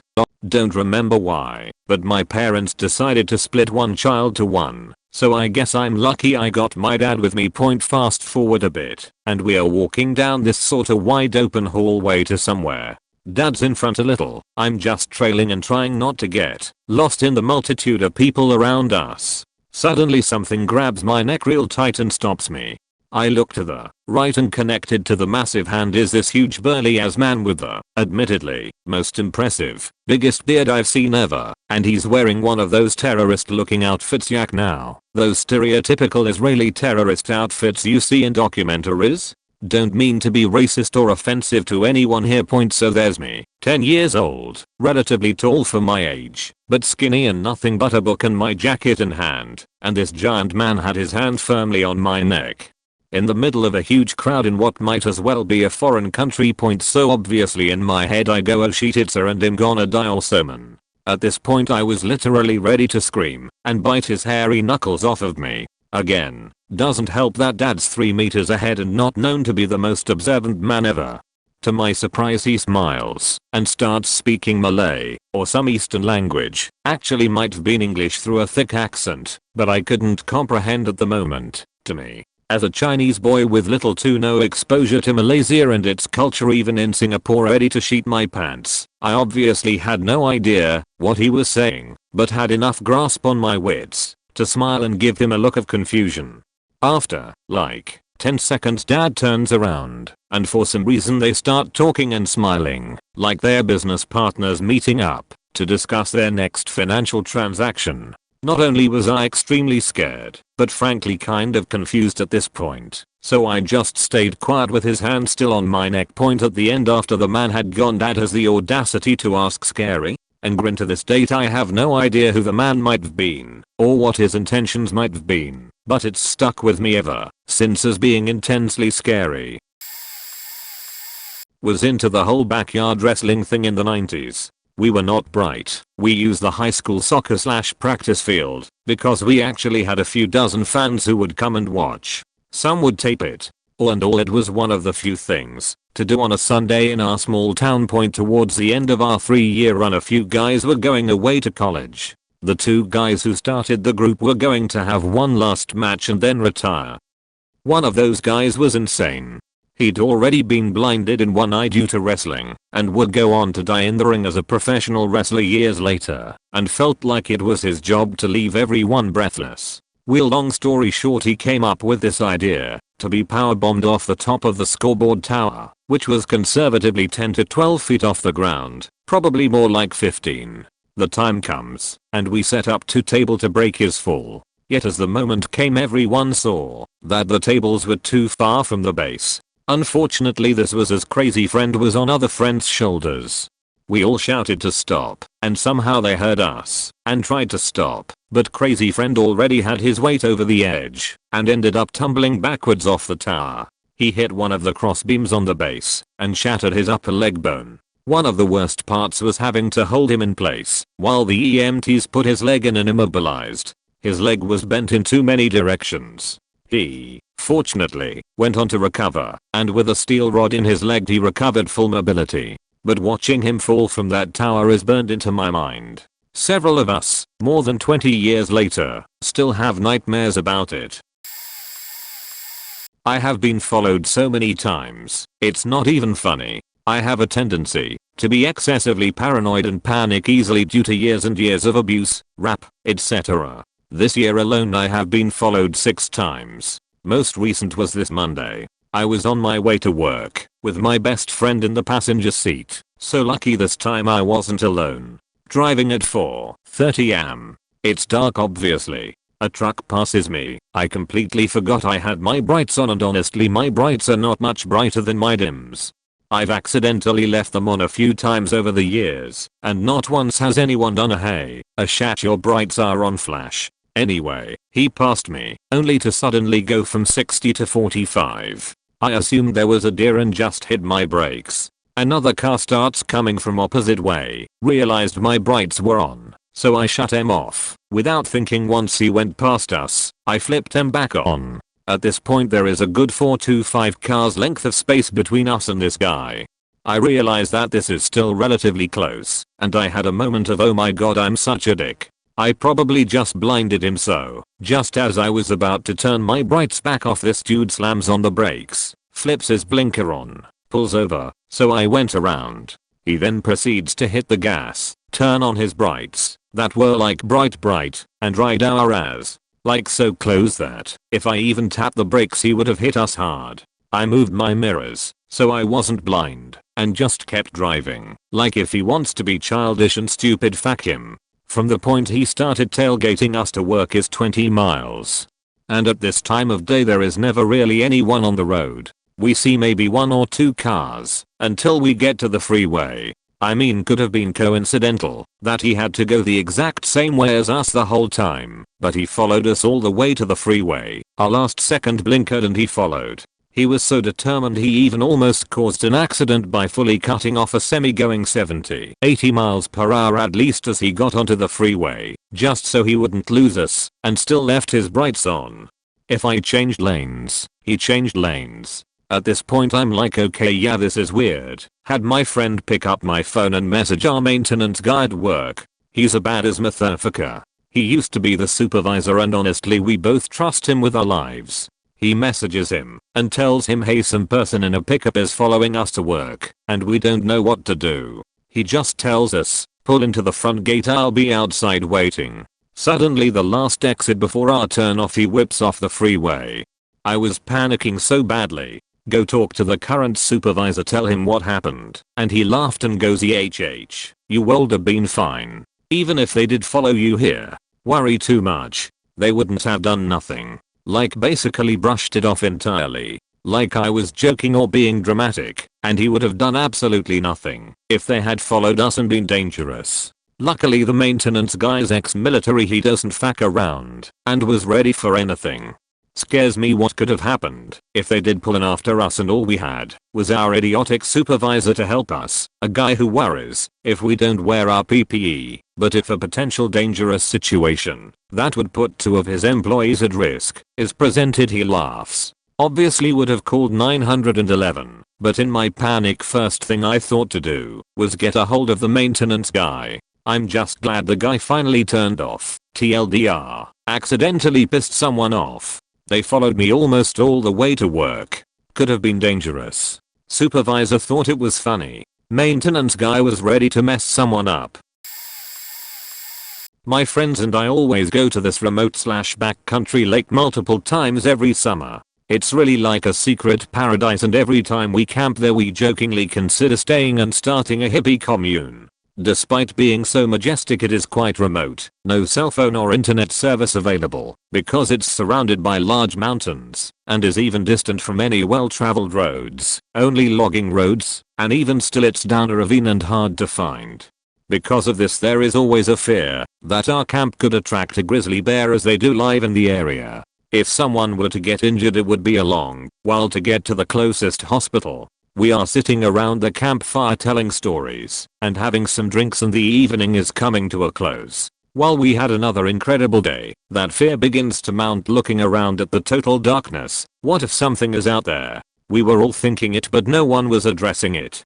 All of a sudden we hear that stereotypical mountain lion / big cat noise. You know, the one just outside of the ring of light. We all looked at each other with wide eyes without speaking, while saying to each other, "Did you just hear what I just heard?" We all heard it. We needed up making noise and shining our flashlights, and eventually went to sleep in our tents. None of us slept well that night, and one even stayed by the fire wide awake. Point in hindsight, the next day, I thought, if a cat was really hunting you, it wouldn't make that noise. It would just attack. It must have been something else. Regardless, in the moment we were all quite spooked, and it makes for a great story point. Despite always take precautions without food and being very mindful of being so remote, we always get scared before bed. Luckily we haven't come across anything dangerous or had any mishaps, at least not yet anyways.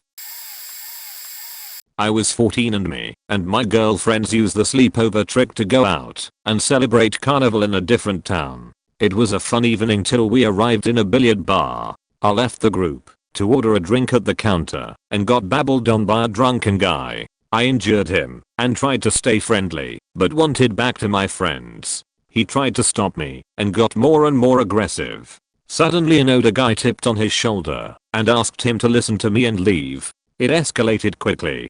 Long story short, my drink landed on the babbler and the older guy won. As an excuse he bought me a new drink and I invited my new one savior to my friends. Our recently extended group had fun and went to different bars. Everything was fine. I mistakenly thought. As the evening progressed, Mr. Savwa somehow got awkward. I can't say what it exactly was, but remember small things like his looks that gave me the creeps. I met my friends at the toilet and found out that they felt the same way. So we did the only logical thing and escaped off a tiny toilet window. Still laugh as I remember one of my friends got stuck and we had to pull her, panicking like a monster was behind her and we could let her back out. Save, we thought. On our way home it was quiet as fuck, so we could nearly hear every sound coming from the alleys around us. Steps. Fast. Then slowly. Then quiet. We thought we are going crazy and forgot about them. At least we tried. The steps continued. Closer. We saw him and ran.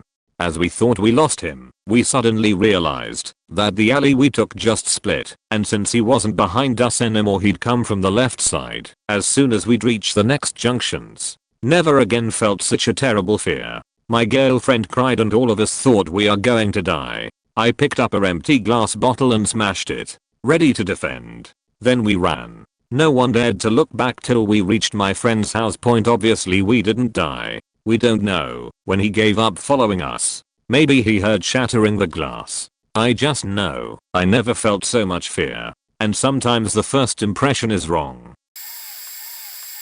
As a kid, my friends and I were wandering around a country club that was closed for the season. We played on the swings, wandered the grounds, and then started to leave. We'd gotten there by traveling through my backyard through massive acreage that used to be a cow pasture. I mean, it was like a 10-minute bike ride, a trek through some woods, crossing a small river, quite a journey.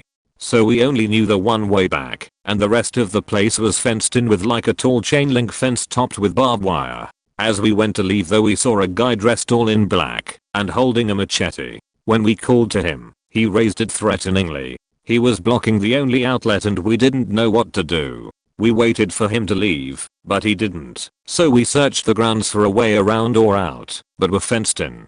We found a payphone and made the decision to call 911. We had no idea where we were, but somehow they were able to find us. They drove around a bit before finally seeing us, and a neighbor lent them a ladder to help us get over the barbed wire point. It was such a faked up situation. I think the cops found the guy as we were getting our bikes. It was this neighborhood bully that was much older than us and who used to terrorize everyone on our bus.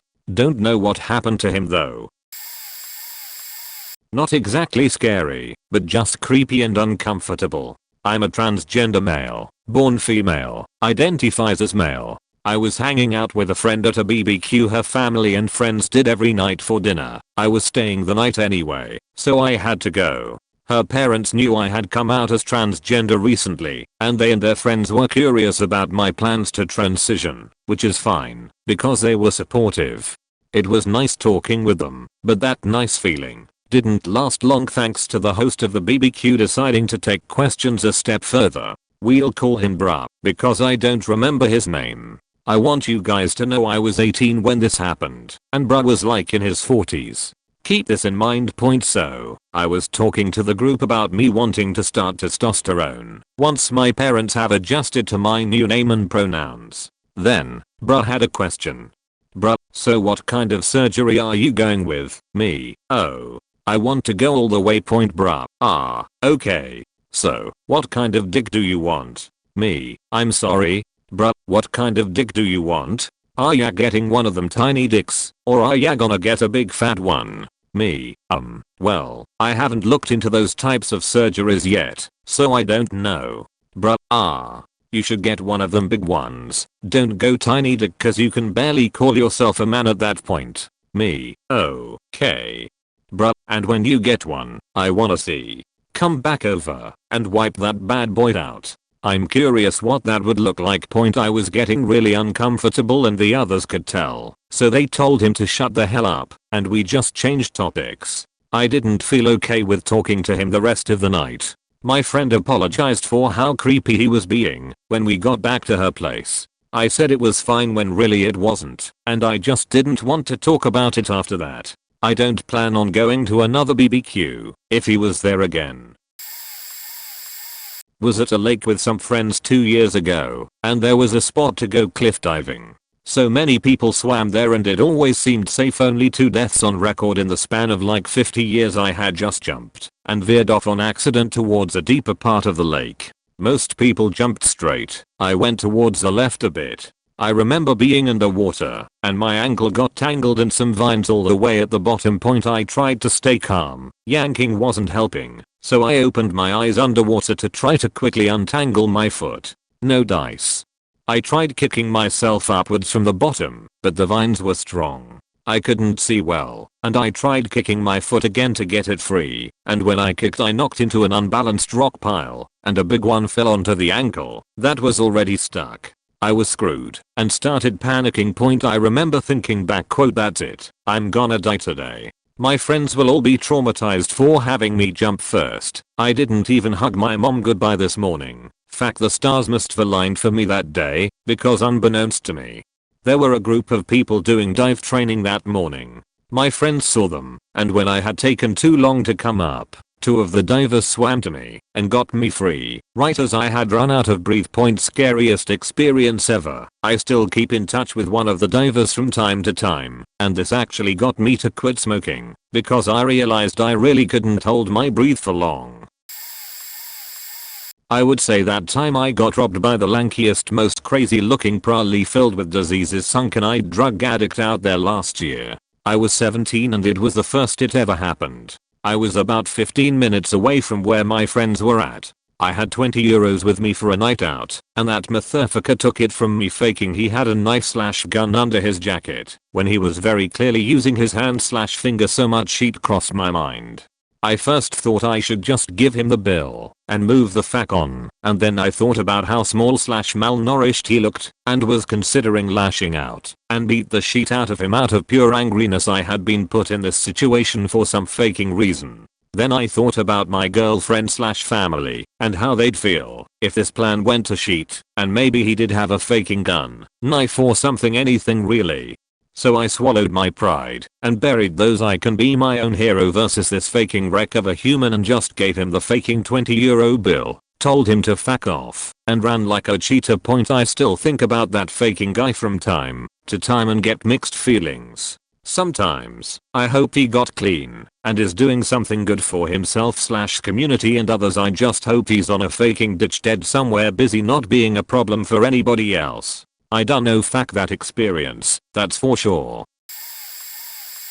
A friend had called to tell me she was on her way over, so I unlocked the front door and went about my business. A few minutes later my friend comes busting in our front door with a strange woman holding an infant and told me to lock all the doors and call the cops. Turns out this woman's boyfriend takes her on a drive, and once in the car, he starts beating her and tells her he's taking her down to the lake to kill her and the baby. At this point she takes the baby out of the car seat hoping the boyfriend will stop beating her while driving. Doesn't work. As they slow down to make the sharp curve behind our house, she jumps out of the car with the baby and hides behind our barn. A few minutes later she starts walking down the road crying, just as my friend pulls up and rushes her inside. Luckily my husband was working from home that day and is able to call the cops while grabbing his baseball bat and our German shepherd and stand by the door. We get my own children, my friend, the woman and her baby, and hide in my son's bedroom. Sure enough, the guy comes driving around looking for her and realizes our house is the only place she can be. Country road with few houses, comes banging on the front door and windows, screaming for his girlfriend to come out so he can finish the job. Husband tells him to F off and cops are on their way and he eventually leaves. Baby has some kind of medical condition and is on a oxygen machine, so as he speeds away, he throws the machine out the window and into our driveway. Cops come and so does social services, sheriff's office, pediatrician and respiratory therapist. The rest of the morning, there's people in and out of our house as we are also questioned and give statements. We get summoned to court that next winter to testify against the guy, but the girlfriend is a no-show, and so the case is dropped. Prosecutor tells us this kind of thing happens all the time and it's most likely she's already back with her abusive boyfriend. Not sure what happened to the baby. They wouldn't give me any information, which is understandable. He was the same age as my youngest, 5 months, so I often think about him and whatever became of his life. I hope he was taken into the foster care system and eventually adopted by a wonderful and loving family. I've had a few scary situations in my life. But there was this one time a big group of us, like 12 of us, went way up to northern Minnesota, Minnesota. It's the boundary waters, as we've always called it, cause it's so close to the Canadian border. So, anyway, we had to have 2 camping sites due to rules up there. My group was on an island. One of my friends and I decided to walk around the island to check it out. There was somewhat of a trail that we were following. Well, the trail ended, and so did the path. Like, literally as big as Boulder. But, if you look down, it was kinda slanted, and it looked like the trail picked up down the hill. Maybe about a 10 to 15 foot drop, but it was at a slant, so we could just do that slide, with one leg out, and the other tucked in. We saw a tree trunk. It was kinda smaller, but we figured it would work. And it did, for my 5 feet 7 inches 135 pounds friend, kinda. He told me it was smaller than we thought and it kinda moved when he hit it. So, I, 6 feet 1 inch 205 pounds, went and hit that stump, and kept on going. Luckily there was some roots there. I was literally hanging off the side of the island, looking down at all the rocks at the bottom and the water. It was about a 20 to 25 foot drop point. It literally felt like minutes. I know it was just seconds, but it was like slow-mo. I don't know how else to explain it. 7 at night. December 2019 or January 2020. I was outside at the end of my driveway taking a breather. I saw 3 hooded figures walking past the corner. There was a man in a black hoodie, a girl in a red hoodie, and a kid in a white hoodie. Once I seen them, I felt really strange. I had a gut feeling something was gonna happen, so I ducked behind the car. A few seconds later, they stopped and looked. After a few seconds, they kept walking towards the way they were originally headed. I thought it was over, but it wasn't. A few minutes later, they came back, heading towards the way they were originally coming from. I jukes behind the car again, but it was too late. They started sneaking towards me. It's important to note that there is another house next to mine, then a ditch, before you have to pass, before you can get to the corner from my house. My neighbor's car was parked on the side of the road, facing the ditch. These people started sneaking up on me, so I ran up through the side of the house to the back door. A minute later, I went and looked out the window in the front door. There they were, looking everywhere in front of my house. A minute or so after, I went to look again. They were standing in front of my house, hood still on. Needless to say, I screamed, and my dad went outside with a bat. They, hopefully, never came back after that. Also, this is a true story. Sorry if a few things don't make sense, as I have had a traumatic brain injury. I tried to describe things as best as I could. Even though I wasn't scared in the slightest, this would probably be the scariest. Me and my brothers were out ping, we hadn't started yet and were just chilling in a church parking lot chatting. Some dude came out to his house across the road. I didn't notice. Watcher. Doin, everyone. But me noticed, since I was talking. Watcher. Doin, him. Still oblivious, talking some shit, or just don't answer me. Pauses as I hear a voice unfamiliar to me. I knew all the voices in our group. I look around, noticing everyone is not moving, speaking quietly, straight-faced. I look confused at my brother, but he probably didn't see, because I was wearing a Jason mask, as we were gonna TP some people who knew us, and didn't wanna be recognized. My brother said quietly, "He's talking to us." I look around, alright. Imagojit my gun. Walks into house my brother, sheet, go, Geo. I hop in the truck, and as we were heading out I saw him walking in the hall that leads to the door holding something in his hands. I assumed it was a gun, because that's what he threatened us with. Looking back, we probably shoulda just stayed there and called the cops on this bus baby. Why don't just threaten some teens chilling a church parking lot, chattin'? I got a plan to go back there and see if the same thing happens and get this person in trouble. Go out there, chill in the church lot again, and have our phones ready to record, and got one of us to call the cops. What I think? In the Navy I almost died twice. First time was back when I was active duty. We were doing a replenishment at sea, and I was on what they call the PD line, short for phone and distance line point. The way it works is we shoot a line across to the refueling ship that's tied to our PD line. They tie it off on their end, and there is a line of us on our holding the line as taut as possible, as it has a phone line interwoven with it, so our phone talkers can talk to them in case radios go down. It also has flags that hang from it to tell how far the ships are apart. Too close together they will collide due to the Venturi effect. Too far apart, we can't refuel, and could possibly damage the refueling hose, so it's a constant battle of letting out slack and pulling in slack, and you need multiple people to hold onto it. The person at the front of the line yells out slack or to heave if they want to let out slack or to pull in the slack point. Well, I was up front and it's windy, and there was this seaman behind me who I've had issues with in the past. Nothing bad, but he was an idiot.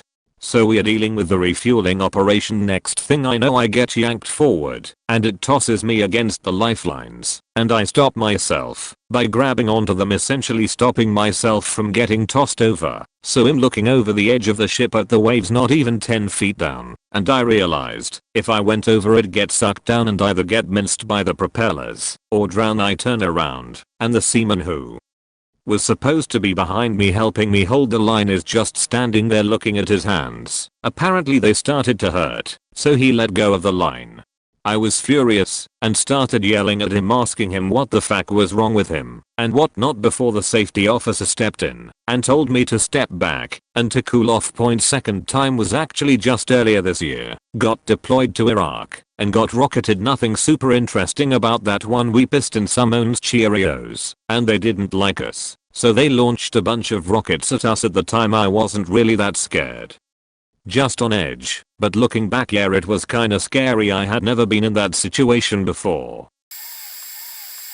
I was at Boy Scout camp, and one of the merit badges made us build a shelter for the night with only 10 feet of rope and things around us. My friend and I had just finished our shelter, and were sitting by our shelter, when we hear everyone gather at the campfire. Now, 2 of the boys went off to use the bathroom and they saw someone shady in the woods. We had a late kid coming in with one of the counselors. Everybody got quiet, and you could hear the sound of people's heartbeats over the light crack of the fire. And the counselor with us, that had the walkie-talkie, radioed him asking if he was near, and he went, "No, we are by the bridge, just leaving." And the whole earth went silent in realization that we are not alone, and in unison, you could hear the sound of 20 knives being drawn from their sheaths, ready to fight. I decided that we needed to create a workhorse of a group to be safe. I called out, "Everyone listen to me. I need a group of men to go and take apart the shelters for firewood. I need another group to find and make spears," I said. "I want 2-man lookouts to watch all night," and that's when we all started singing Almost Heaven, West Virginia. You take the gathered sticks and build up the fire. Blue Ridge Mountains, Shenandoah River. I want a spear for every man. Life is older than the trees, younger than the mountains. What did he look like? Country roads, take me home to the place I belong. West Virginia, Mountain Mama, take me home. Country roads. Flight or fight has kicked in. Of course, being me, it's fight. With all the adrenaline pumping, I yell, "Come at me, beach." The night has gone by and it's now 3 AM. Everyone is asleep, except me. These are my brothers, I thought. I must watch over them, I said, like the shepherd does his sheep. An hour until we can leave this hellhole. It's now 4, and we are marching down the mountain, like an army.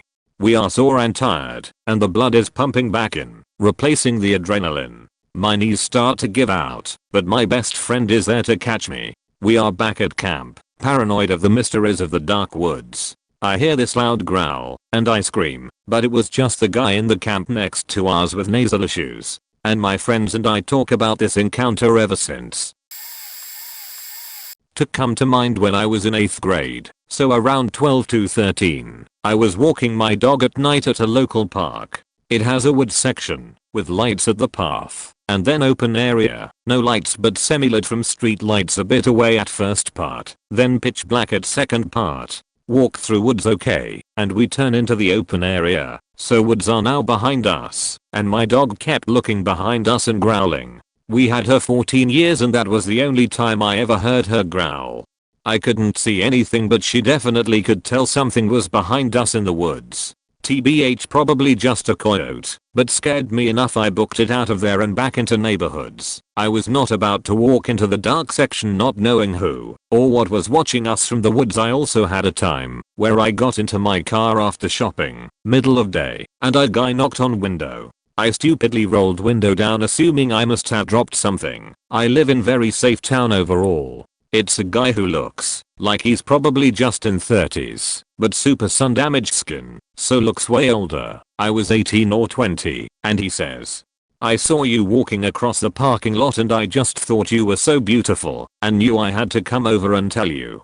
Verbatim, it's burned into my brain. At that point every warning bell started going off in my head that he's either going to drag me out of car or shove his way in. I knew I had to get myself out. As I'm frantically starting car, he followed it up with, "I bet you're married though, aren't you?" So I obviously reply with a yep, and slam my car into reverse. At that point I didn't care if I hit him or another car. I needed to get out ASAP and would call the cops later if I did. Fortunately for me, didn't hit him or anyone else, so I just drove out of there as fast as I could. I was so shaken up because it was middle of the day and other people were around, so I hadn't even thought twice about opening window, since who would try anything in that situation? All I could think of besides him about to be wrapped and or murdered was that street least I had just texted a friend while in checkout line that it'd text her something once home, so if I didn't text she would be able to send up somewhat fast. I don't think she would have immediately suspected anything, but faster than any family may have who may just assume I was out still.